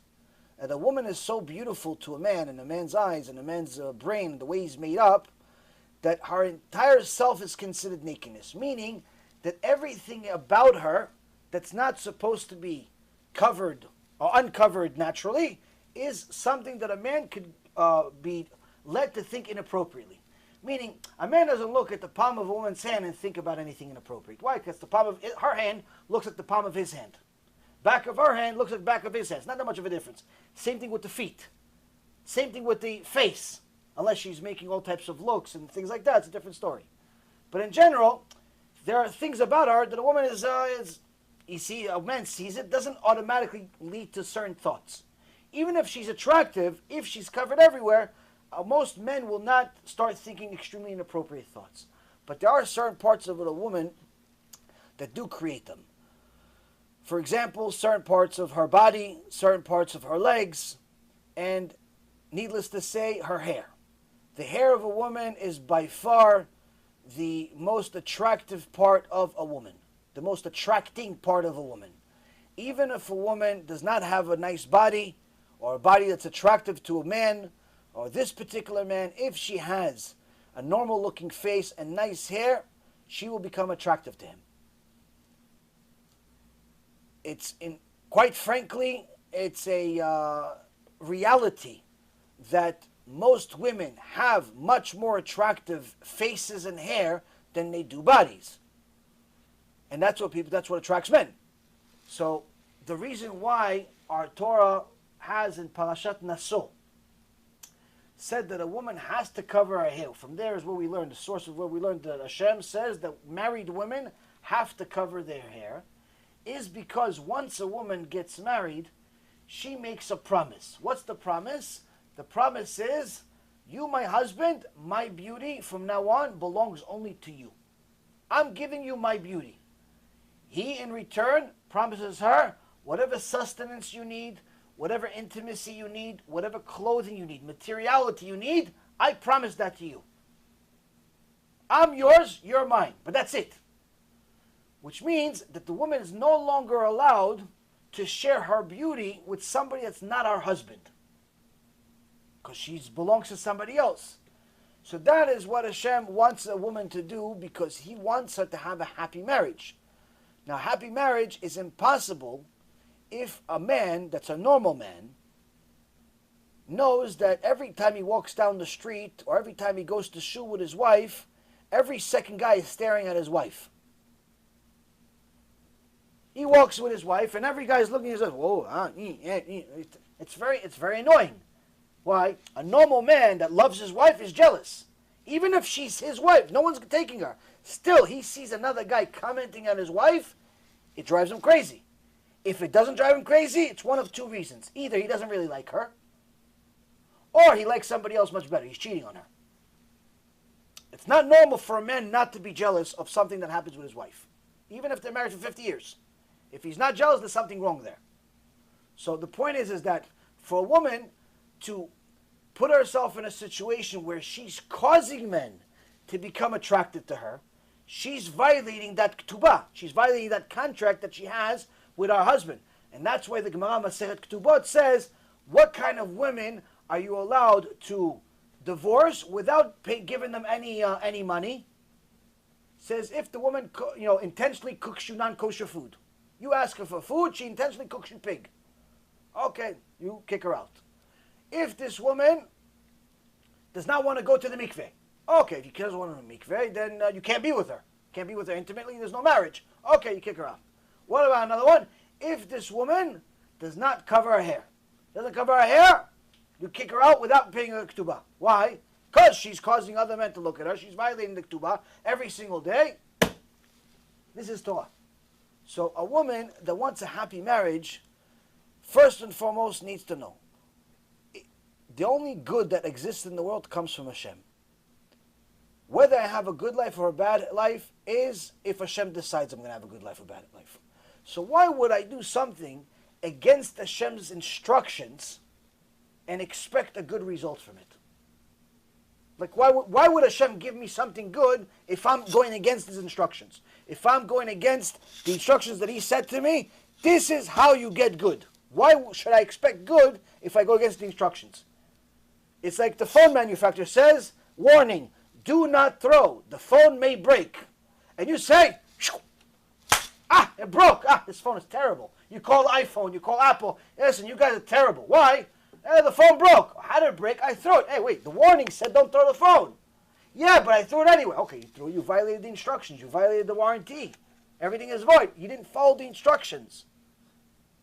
You didn't follow the instructions, it's going to break. But if you follow the instructions and it still broke, then we'll fix it.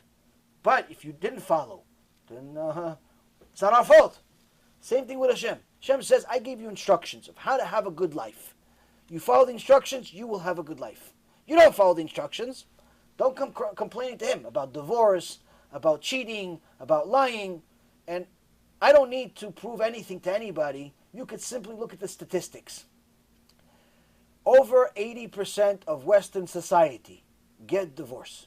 And like I said earlier in the lecture, over 90% in some places in America, like Colorado, get a divorce. Now, if you fly a plane, anybody consider that hard? Flying a plane? Anybody here know how to fly a plane? Tell me, you know how to fly a plane? Or you don't know how to fly a plane? I know how to fly. I don't know. Nobody knows how to fly a plane. Anyway, but you would think to go fly a plane, it's hard, right? It's hard. So they go to school for a couple of years, at least 2-3 years, to go learn how to fly a plane. Depends how big the plane is. Now, if you look at the statistics, as far as how many plane crashes there are in the world each year, it's a very, very small number.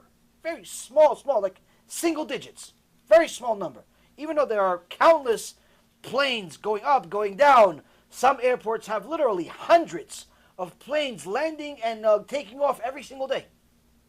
Unbelievable. They say one of the most stressful jobs in the world is to be one of those people that looks at the screens and tells the planes where to go. Why? Because any moment, if you tell the guy to make a right and he makes a left, there's a crash. If you tell the guy go at 30,000 feet instead of 29,500, 500 feet difference. I mean, out of 30,000, what's the big deal? Big deal is there's another plane at 20,500. Same thing, same less, they're going to crash. So you have to constantly look at all these planes, know everything. It's a very stressful job. But with all of that being said, there are still very, very few crashes in the world, Baruch Hashem. Very few. But it's hard to fly a plane. Guess what? It's even harder to have a happy marriage. Why? Because we see from statistics, planes, only single digits crash. Marriages, 90% crash. 90% crash. Why? People didn't go to school. For the planes, they went to school for a few years. For marriage, they didn't go to school. What's school? Learn Torah. School is learn Torah, do what it says. Now, sometimes people know how to do mitzvot. They know how to keep Shabbat. They know how to keep kosher. They know how to pray at shul, but they don't know how to be married. Why? Because there are parts of Torah, like what we're teaching, musar, teaching you ethics, teaching you behavior, that they skip that lesson. So they know how to go to shul, they know how to grow a beard, they know how to eat like a cow, they know that stuff. But how to be a decent human being, they don't know. They skip that lesson. They interrupt the lesson by making noise in the back. They eat the food that doesn't belong to them. They start interrupting a conversation that they weren't even a part of. Stuff like that. They forgot the musar lesson. They skipped that part. They don't know how to be human beings. That's a problem. Why? because that means you're going to crash at some point. You could crash. Why? The plane crashed, you're crashed. But more likely you'll crash faster. Why? You learn how to be a human being. So it's important for a person to look at every single one of the mitzvot as an opportunity to not only get closer to HaKadosh Baruch Hu, but to increase their own chances of never ever crashing in life. Never getting into a depression. Never getting a divorce. Never getting a fight. Imagine living a life where you're never ever upset. Never. Like, stuff happens, but you're not upset. Why? Because you know it all comes from Hashem. Imagine such a thing. It's an unbelievable life. Now, there are things about life that are upsetting, but you're not upset like the next guy. You don't lose your mind. I can tell you something. Yesterday, my son, God bless him, my son Ovadia, God bless him, which for him is this you, he's one of these kids, a special kid. Why? He only looks for trouble. He's one of these smart kids, so he looks for stuff. Shtabach shimo. He gets himself in trouble. I don't even know how. So, on the eve of Pesach, Leila Seder, little Vadia, him and his sister are running around. Yosef is in his little stroller, hanging out. And they're running around, they're singing all types of songs. Unbelievable. Best Seder I've ever had in my life. At some point, Ovadia goes to the kitchen. Ovadia in the kitchen, no good. Dangerous. So I run after Ovadia because he's in the kitchen. I arrive in the kitchen, but Ovadia already took something from the counter. I don't know what it is. He took something from the counter, and it looks red, and it looks white, and I'm not really sure what it is, but he's holding it. And he's holding it, and I said, give it to me. Because I know it doesn't belong in his hand. I don't know what it is. It just doesn't belong in his hand. I said, give it to me. I said, give it to me. He goes, ow, my hand. I said, give me that. What is it? What is it? It's a cook's knife. A chef's knife. What's a chef's knife? A chef's knife is, by the way, a chef's knife is you look at it, you get cut. He's squeezing the knife part. Oh, my hand. I was looking for Hashem Echem, all kinds of blood, something. 911 is in my mind. I look at this, I put the thing away. Nothing. Nothing. He said, ow, my hand. So I saw it. There has to be something. Nothing. Some miracle, number one. Yesterday, he's playing with his sister, whatever. Oh, ow, my hand. Running, he's crying. He's crying for 20 minutes. We have no idea why. We see he doesn't want to move his hand. Doesn't want to move his hand. I try to pick him up. He's crying for. Mamash doesn't stop crying. What happened? Doesn't want to move his hand. I said, no, show me your hand. Raise your hand. Something. He's not moving his hand. Not moving his fingers. After crying for a while, anything you move, anything you touch, he cries hysterical. I said, oh, he must have broken it. Something happened. I don't know what happened, but something happened. We go to the hospital. This was my vacation, by the way. We go to the hospital. After a lot of kaparat avonot, we finally get in. We go to the hospital. We sit down. Everything is, we're, Baruch Hashem, we say at least it's this, it's not something else. And we're over there. Ovadia is under control. Everything is good. But maybe a minute, less than a minute, before the doctor finally arrived. So this was about 3 hours after the whole hand thing happened. For 3 hours, he's crying. If you touch his hand the right way, the wrong way, something. A minute before the doctor came, he starts jumping and going on the bed, and hey. I said, is this like a joke?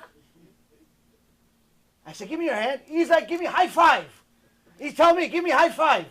I said, I give him a high five. He goes, no, give me 2 hands. And he gives me 2 hands. All of a sudden, the hand, miraculously, the doctor comes and goes, where's the patient? He doesn't know what to do with us. I says, I'm sorry to waste your time. I don't know what happened. The doctors explained to us some natural way that they're giving this excuse of what happened. In reality, another miracle. So, now throughout all of these things, under normal conditions, it's very easy to lose your mind. Why? The kid's 2 years old. There's a knife in his hand. The kid's 2 years old. He can't move his hand.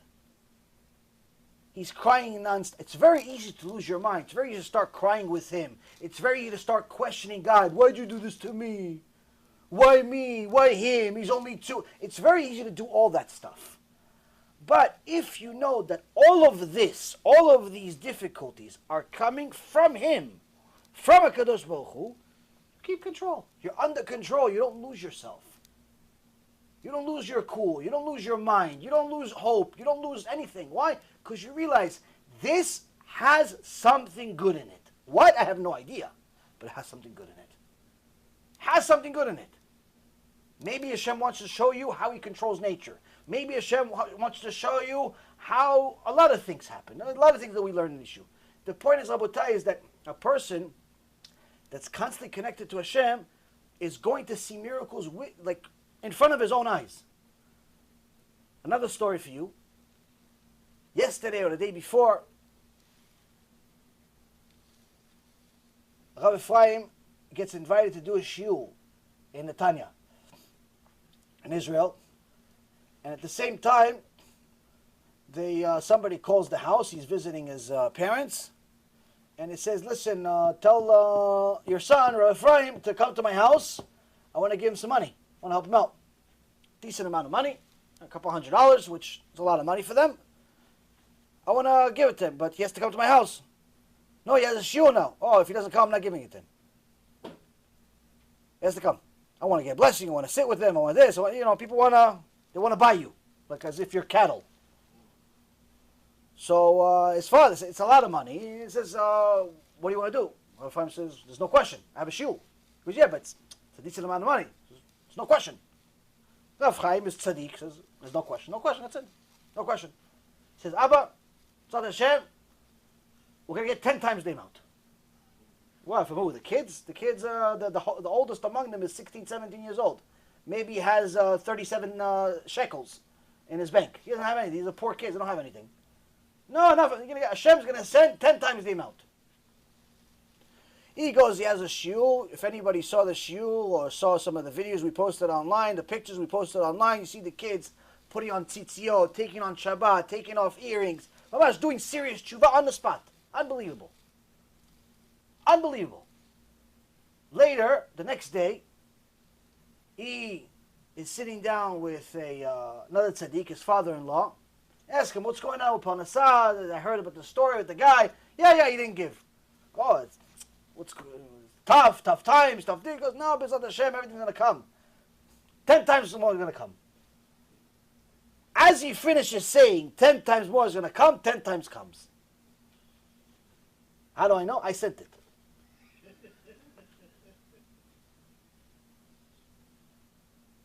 I was on the other side.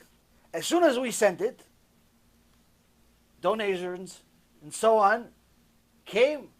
He calls me, he goes, oh Hashem, you are part of a Kiddush Hashem. Why? The people next to me started crying. I said 10 times, 10 times happened. Why? A person that believes in a Kadosh Baruch Hu gives Hashem a reason to believe in me. But you have to pass a test. You can say 10 times all day till tomorrow. But if you really don't believe it, Hashem knows.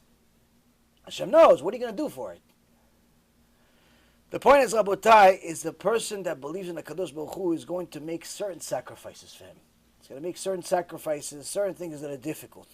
But if he or she is willing to make difficult decisions for Hashem, Hashem is going to make difficult decisions for you. Meaning he's going to give you things that technically you don't really deserve. Technically you don't really deserve. If you really looked at the Torah and see what you're getting versus what you deserve, you'll see that you're getting a lot more than what you deserve. Why? Because you're doing certain things that Hashem wants you to do, and therefore He's giving you more than what you deserve. But that doesn't last forever. That only lasts as long as you keep doing what Hashem wants. Next question. Any more questions? Any more miracle stories if you want? Is that a sequence to what Hashem already decreed for someone to have already from Rosh Hashanah? The amount of money that a person gets is decided on Rosh Hashanah. But each day it's decided how he's going to get it. How he's going to get it. The only thing that's an exception from that is what he gets for mitzvot, money that he spends on mitzvot. So it means that if, let's say, for example, he was decreed in Shamayim for him to get, let's say, $50,000 to live on. Okay? $50,000 to live on, which for most people is plenty of money. And he is a tzaddik with a lot of emunah, and he says, okay, I'm making $1,000 a week. It's good money. But I want to make sure that I have a really nice Shabbat. So I'm going to spend $300 just on Shabbat. Just on Shabbat. Meaning I'm spending 30% of my salary just on Shabbat. Why? I want to have all the salads. I want to have guests. I want to have kedusha. I want to have this. I want to have the best Shabbat. I'm not looking to save a penny. I want to have the best of the best for Shabbat. Not because of my big stomach. For Shabbat. For Shabbat I'm doing it. So he says that. Hashem says, you spend money on my mitzvot. You spend a few $100s on Pesach. You spend a few $100s on tzitzit. You spend a few $100s on matzah. You spend a few $100s on Shabbat. And you're doing it for Shabbat. You're not doing it because you like the tzitzit, or you like the food, or you like to show off. No. You're doing it for the honor of Shabbat. You're doing it for the honor of the mitzvah. Hashem says, that $50,000 that I promised you, that's separate. All the money that you spend on my mitzvot, I'll pay you back on top of the $50,000. Now, how Hashem? I have a job. They pay me $50,000. So what, are you going to give me a second job? I don't have time to work a second job. I barely have time to study now. I'm going to study with a second job. The shiur is 3 hours with this rabbi. He doesn't stop talking. I don't have time to eat. As soon as I get home, I have to go to the shiur. As soon as I get home, I have to go to sleep. I don't have time for a second job, Hashem. Hashem says, don't worry about it. Don't worry about how I'm going to give it to you. I'm going to give it to you. That's my business. I'm going to give it to you. It's my business. I'm going to give it to you. I'll give you an example. Today, live.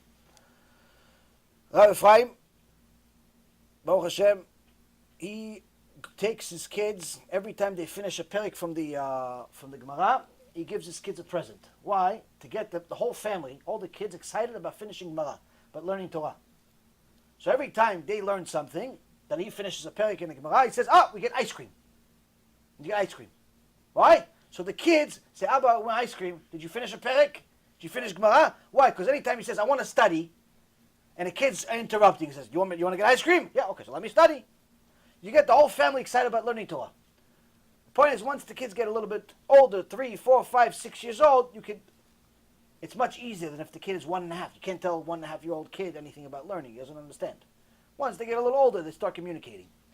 Anyway, the whole family is excited. Why? We're going to get ice cream. But at the same token, we're getting a present too at the toy store. We go to the toy store, they go to the toy store. Present is 120 shekels. But if you press this button on this celebrities machine, there's a coupon for 50 shekels.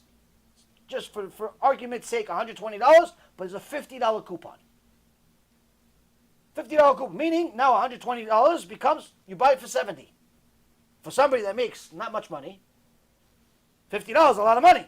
You rich people, $50 is not a lot of money. Him, it's a lot of money. Problem. What's the problem? What's the problem with this $50 coupon? $50 coupon means that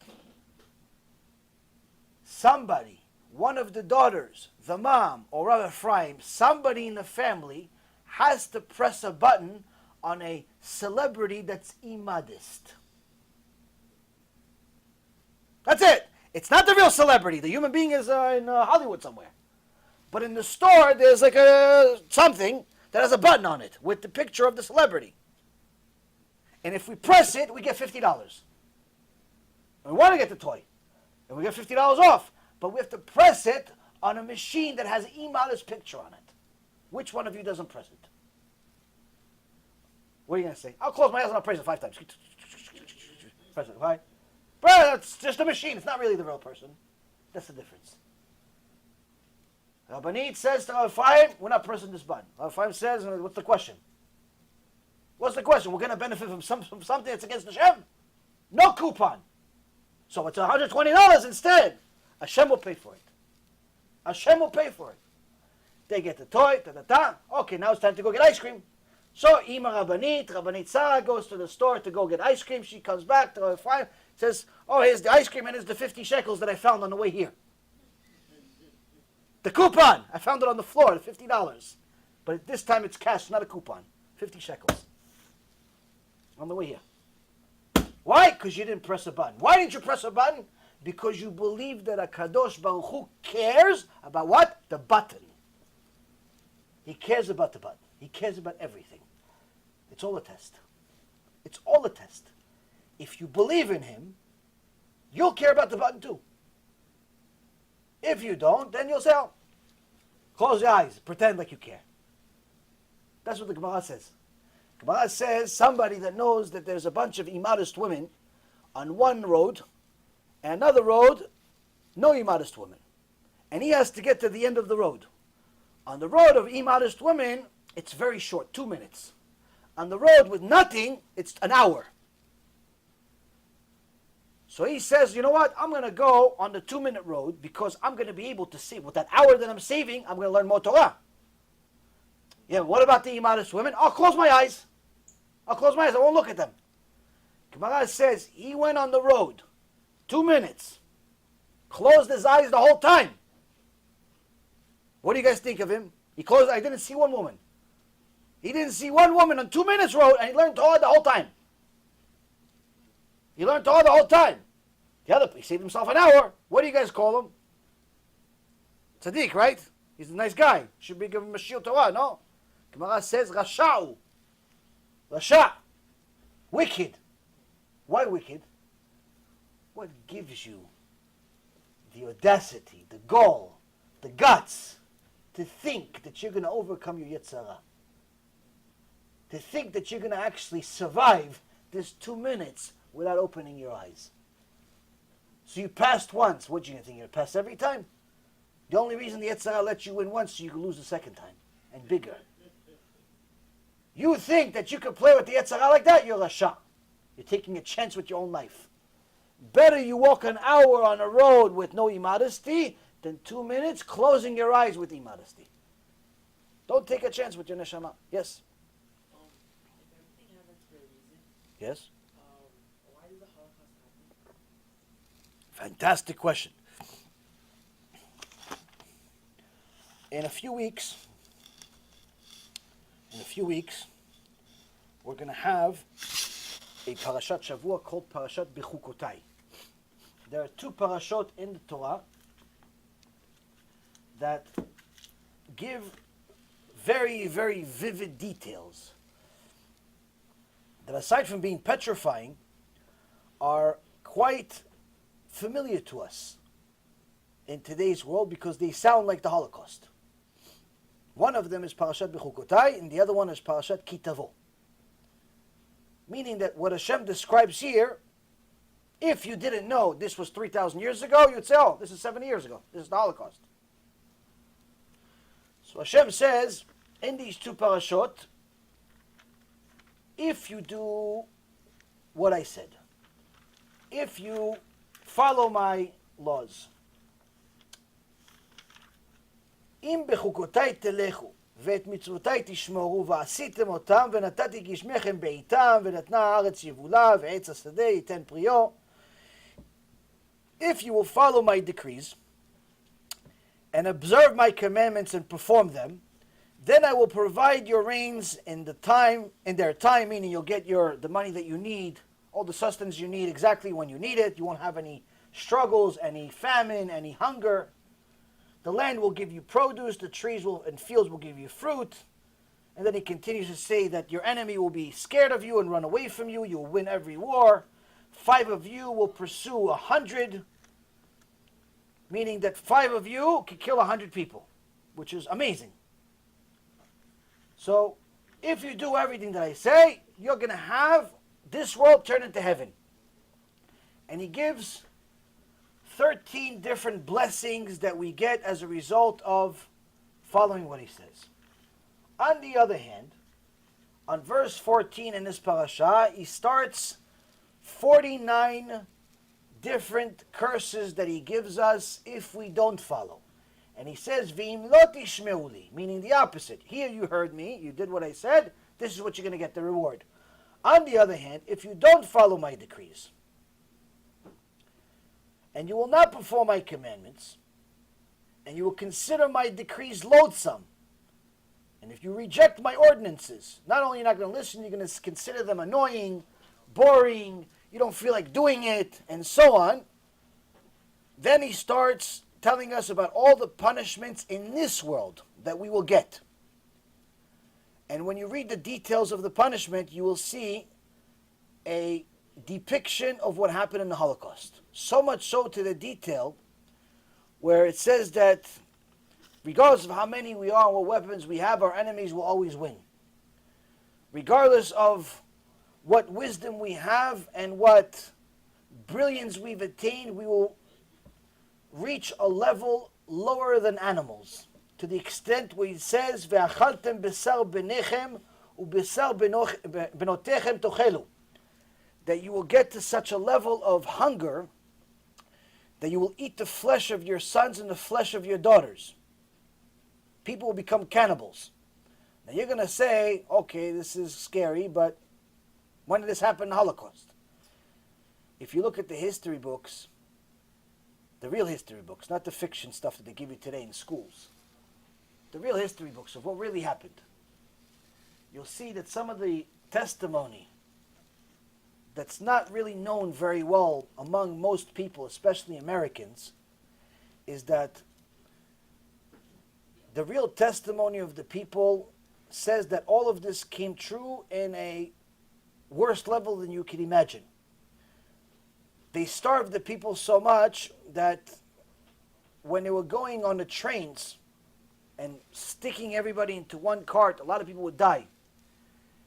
Now, the level of hunger was so bad that when somebody died, people didn't really mourn that much. Why? They were so hungry, as soon as they died, they all fought. About what?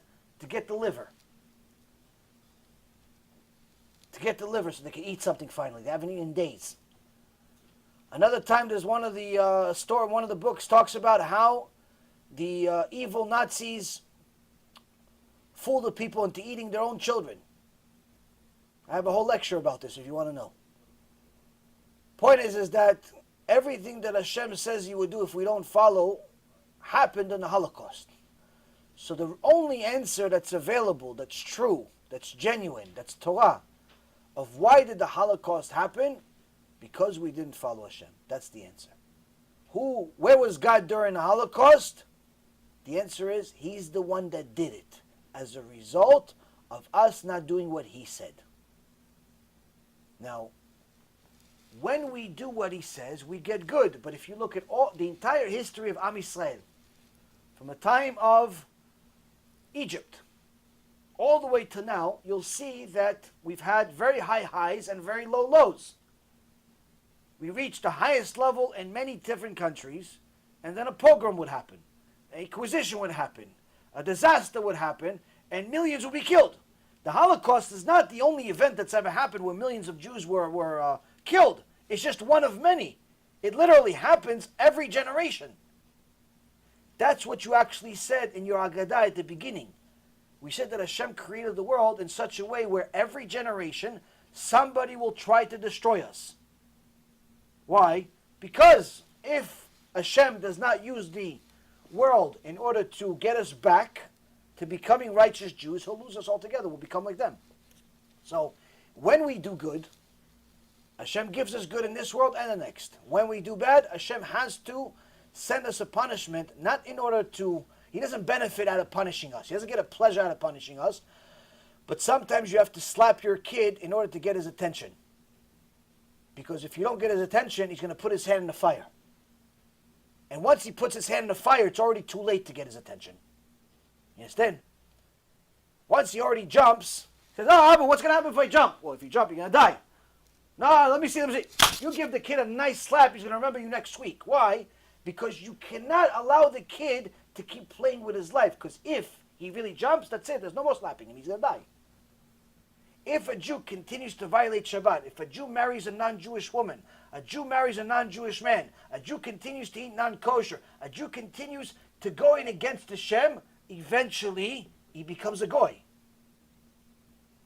He assimilates. He thinks of himself as like them. And that's one of the scariest stories that you'll find. One of the Rabbanim, I forget his name, said a story recently. He said when he went to Yad Vashem, anyone that wants to know a little bit about the Holocaust should go to Eretz Yisrael, go to Yad Vashem, their museum over there will show you some serious stuff about what actually happened in the Holocaust. When you go to the one they have in America, the one that they had in Washington, D.C., I went to it one time with an old friend of mine, Alav Shalom, Larry Krause. He said they ruined it. I said, why? It's horrible. He goes, yeah, they ruined it.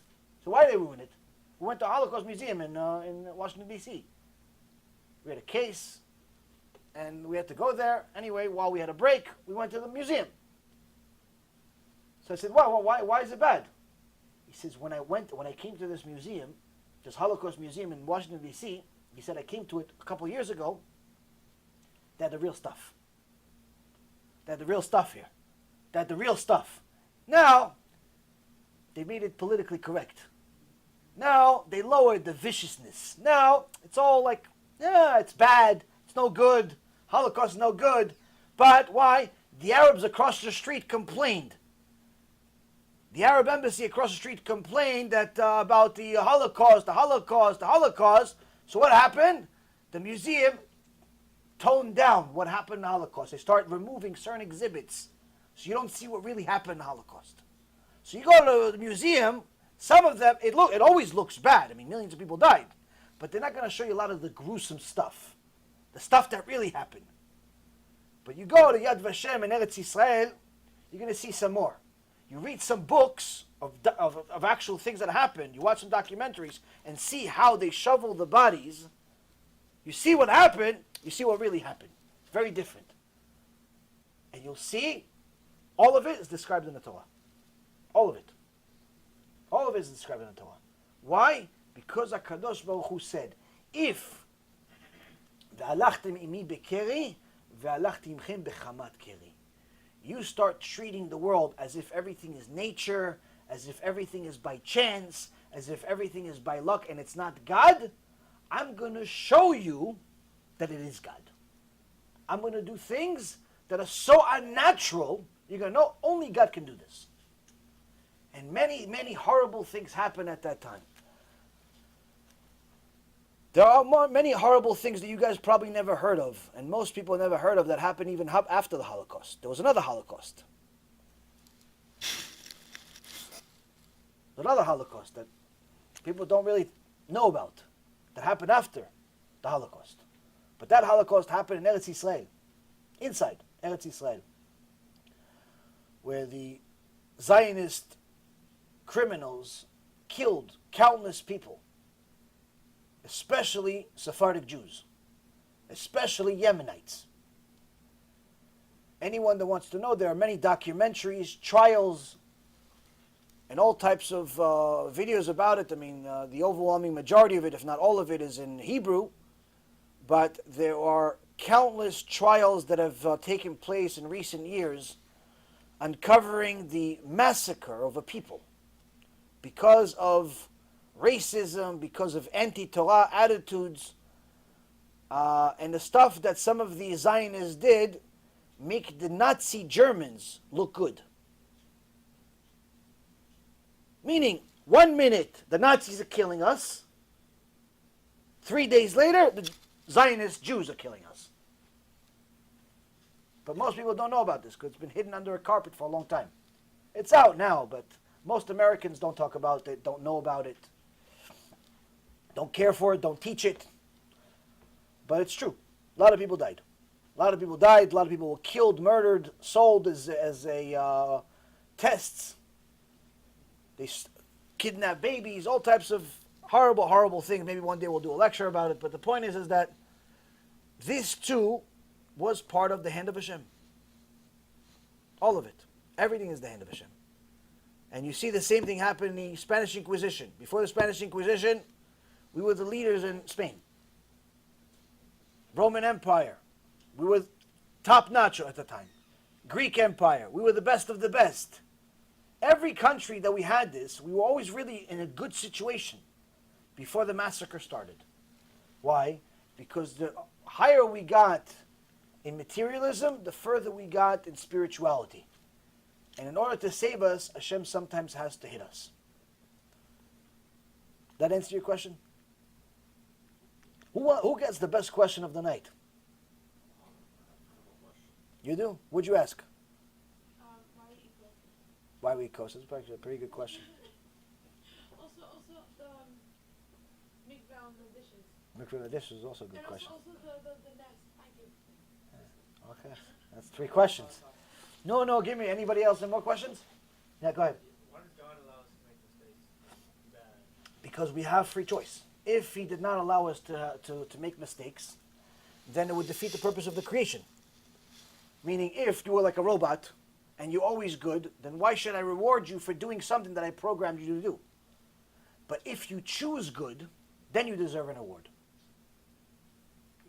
If, let's say, for example, there is you want to give money to somebody. You want to pay him a salary. You're not going to pay him a salary for just sitting there. You pay him a salary for overcoming an obstacle. Same concept. Hashem says, I want to pay you a really, really handsome salary. But I'm going to pay you if you do the job. But the job's hard, but I'll pay you for it. What is this like? The Chafetz Chaim says, there was one time a guy went to Africa looking for diamonds. He found a few diamonds, spent his money on them, and he only had $50 left. That $50 he wanted to save to get home, to go back to America. So, he got his few diamonds, he has his $50, he's ready tomorrow, he's going to go to buy the ticket and go back home. As soon as he gets back to the hotel, somebody knocks on the door. Yes? Some mysterious looking guy says to him, listen, look what I have. And he shows him several $1 million worth of diamonds. Stuff that he's never seen before. Something unbelievable. He says, I like it. This is good stuff. I just don't have the money for it. I don't have it. Because what do you have? Because I don't want to embarrass you. I don't have it. What do you have, the guy says. He says, I have $50. Give it to me. You going to take $50 with it? Yeah. Without thinking, he gave it to him right away. Why? This is millions of dollars. Millions of dollars, I'm going to take it for $50. Yeah, how are you going to get home? That doesn't make a difference now. Why? I have millions of dollars worth of diamonds. The guy gives him the diamonds. He goes. He has millions of dollars in diamonds. But now there's one problem. How is he going to get home? Nobody's buying diamonds. Why? Everybody has diamonds over there. They don't have money. They don't have food. They have diamonds. So here, he has no money to get home. So he starts, what am I going to do? He starts working in the kitchen. He starts picking up some garbage. He starts looking for opportunities to make money. After months and months and months of doing it, finally he gets to get $50 to buy a ticket to go back home. When he got back home, his friend saw him right off the plane, disheveled, disgusting, smelly. He goes, what happened to you? He tells him the whole story. I did this and I did this and I went this and I did that. He goes, how'd you do that? He goes, what do you mean? I just told you. No. How'd you survive? How'd you survive eating from garbage, sleeping in the streets and the stairs with rats? I mean, it's disgusting. You're a guy that just your mattress cost $30,000. You're a rich guy. How'd you do it for months?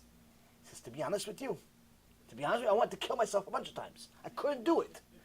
When I saw my first rat, I was so scared I almost lost my life. First time I had to eat from the garbage, I wanted to commit suicide.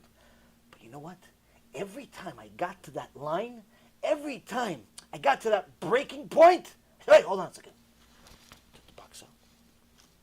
I opened it up, and I saw, wow, look at that. I got millions of dollars in diamonds. All I need to do is get home. And that gave me hope to go another day. The Chafetz Chaim says, this is us. If we only look at things the right way. You can go through life and struggle day by day and be suffering with or without mitzvot, with or without Torah, everybody struggles. But if you look at things the right way, and you say, I have a struggle, I have a difficulty, I can't take it. Wait a minute, I have mitzvot, I have Torah that I'm learning, I'm connected to HaKadosh Baruch Hu. That's diamonds. All I have to do is just make it to the finish line. That's all I got to do. How much longer? 20 more years, 30 more years, 40 more years, but then I have the diamonds forever. That's what a person needs to do. You have to overcome those obstacles, that difficulty, that test. Now, why? Because then you'll actually have a diamond. But if Hashem took away all of that, and he just said, here's diamonds, there's diamonds in the streets, there's diamonds everywhere, guess what? The diamonds instantaneously will lose all of their value and they'll become like sand. The only reason why people believe that diamonds are valuable is because they believe they're rare. The only reason why mitzvot are valuable is because they're rare. Not everybody's doing them. The only reason why there are certain tzaddikim that are mentioned for eternity. Moshe Rabbeinu, Avraham, Yitzchak, Yaakov, Rabbi Akiva, Rabbi Shimon Bar Yochai, Rav Ovadia, the Rambam, all these different tzaddikim, some you've heard of, some you've never heard of. Why? Because they're rare. They're the diamonds. They end up benefiting forever in this world and the next. You can be just like them. You have to make the same choice. Next. During the time of the flood of Noah, Kid. was incest not allowed? Because if it wasn't allowed then, how is it that the Jewish people were married to their aunts before the Torah was given? It was allowed during the first generation, during the generation of Adam HaRishon, in order for the world to build up, because it was not possible, because there was no other people. But then after that first generation, incest was no longer allowed, because then Hashem gave Adam HaRishon the 6 rules. One of them included that you're not allowed to have incest, and then he gave the 7th rule to Noah. So at the time of Noah's flood, you weren't allowed to have incest, but their biggest sin, the Gemara in Masechet Rosh Hashanah, page 12a, says that their biggest sin was because they were wasting seed.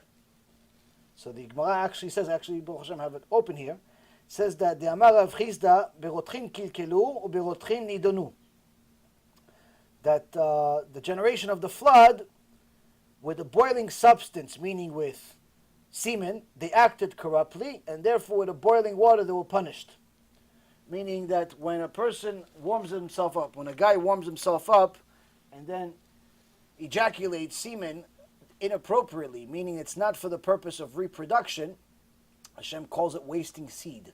Meaning that you are using what I gave you to produce life and wasting it. That's a sin from the Torah. It's one of the biggest sins there is. The generation of the flood did that regularly, by being promiscuous, by being animalistic, and so on and so forth. And Hashem says, I have to punish you measure for measure. You warmed yourself up in order to get pleasure. The punishment you'll get is also going to be warm. How warm?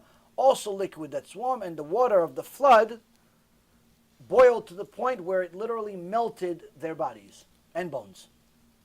That's what the Gemara here in Rosh Hashanah says. So there are certain sins that were not allowed, but the biggest sin of all was as a result of promiscuity, was wasting seed. Yeah, but then how come there were Jewish people though? There wasn't Jewish people at the time of Noah. No, I'm not talking about Noah. I'm talking about after, before the Torah was given, there were Israelites that were married to their aunts. If that was already forbidden from a long Ant is not incest. Yes, it is. No, before the time of the Torah, ant wasn't considered incest. Incest was considered immediate family. Incest was considered immediate family, like brother, sister, mother, father, grandfather, not ant. Ant only was forbidden after Matan Torah. Even being married to 2 sisters, you were allowed to do until Matan Torah. Now, after Matan Torah, you weren't allowed. So there were certain things that were that changed, that evolved as time went. But nonetheless, the rule we have now is the rule that is permanent.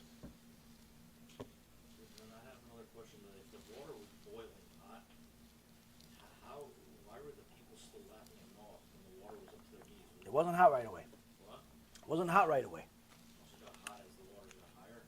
got hot over time. Over 40 days, the whole world was destroyed. It wasn't destroyed in a second. Hashem gave them an opportunity to do tshuva. He gave them 40 days to do tshuva. They didn't do tshuva. After that, everything melted. Next. Enough for today? Good for today? Okay, Rabotai, we have our next shiur is going to be Be'ezrat Hashem Sunday, right? Sunday? Yeah, Sunday. Okay. Sunday night we're going to be back here, Be'ezrat Hashem. Hopefully we have less distractions than this time. But hopefully you guys have some more questions. We have a series about bitachon, but also some interesting stories, and questions are always welcome. Next Tuesday is still up in the air as far as where we're going to have the shiur. If we're going to have it, Be'ezrat Hashem will be here also next Tuesday and Wednesday here. But either way, Be'ezrat Hashem, I'll see you beforehand.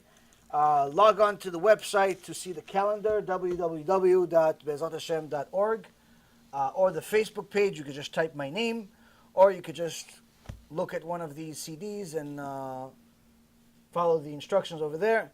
And Be'ezrat Hashem, you can watch this shiur. It's going to be on the internet, Be'ezrat Hashem, tomorrow on YouTube or our channels. Baruch Adonai Leolam, Amen ve'amen.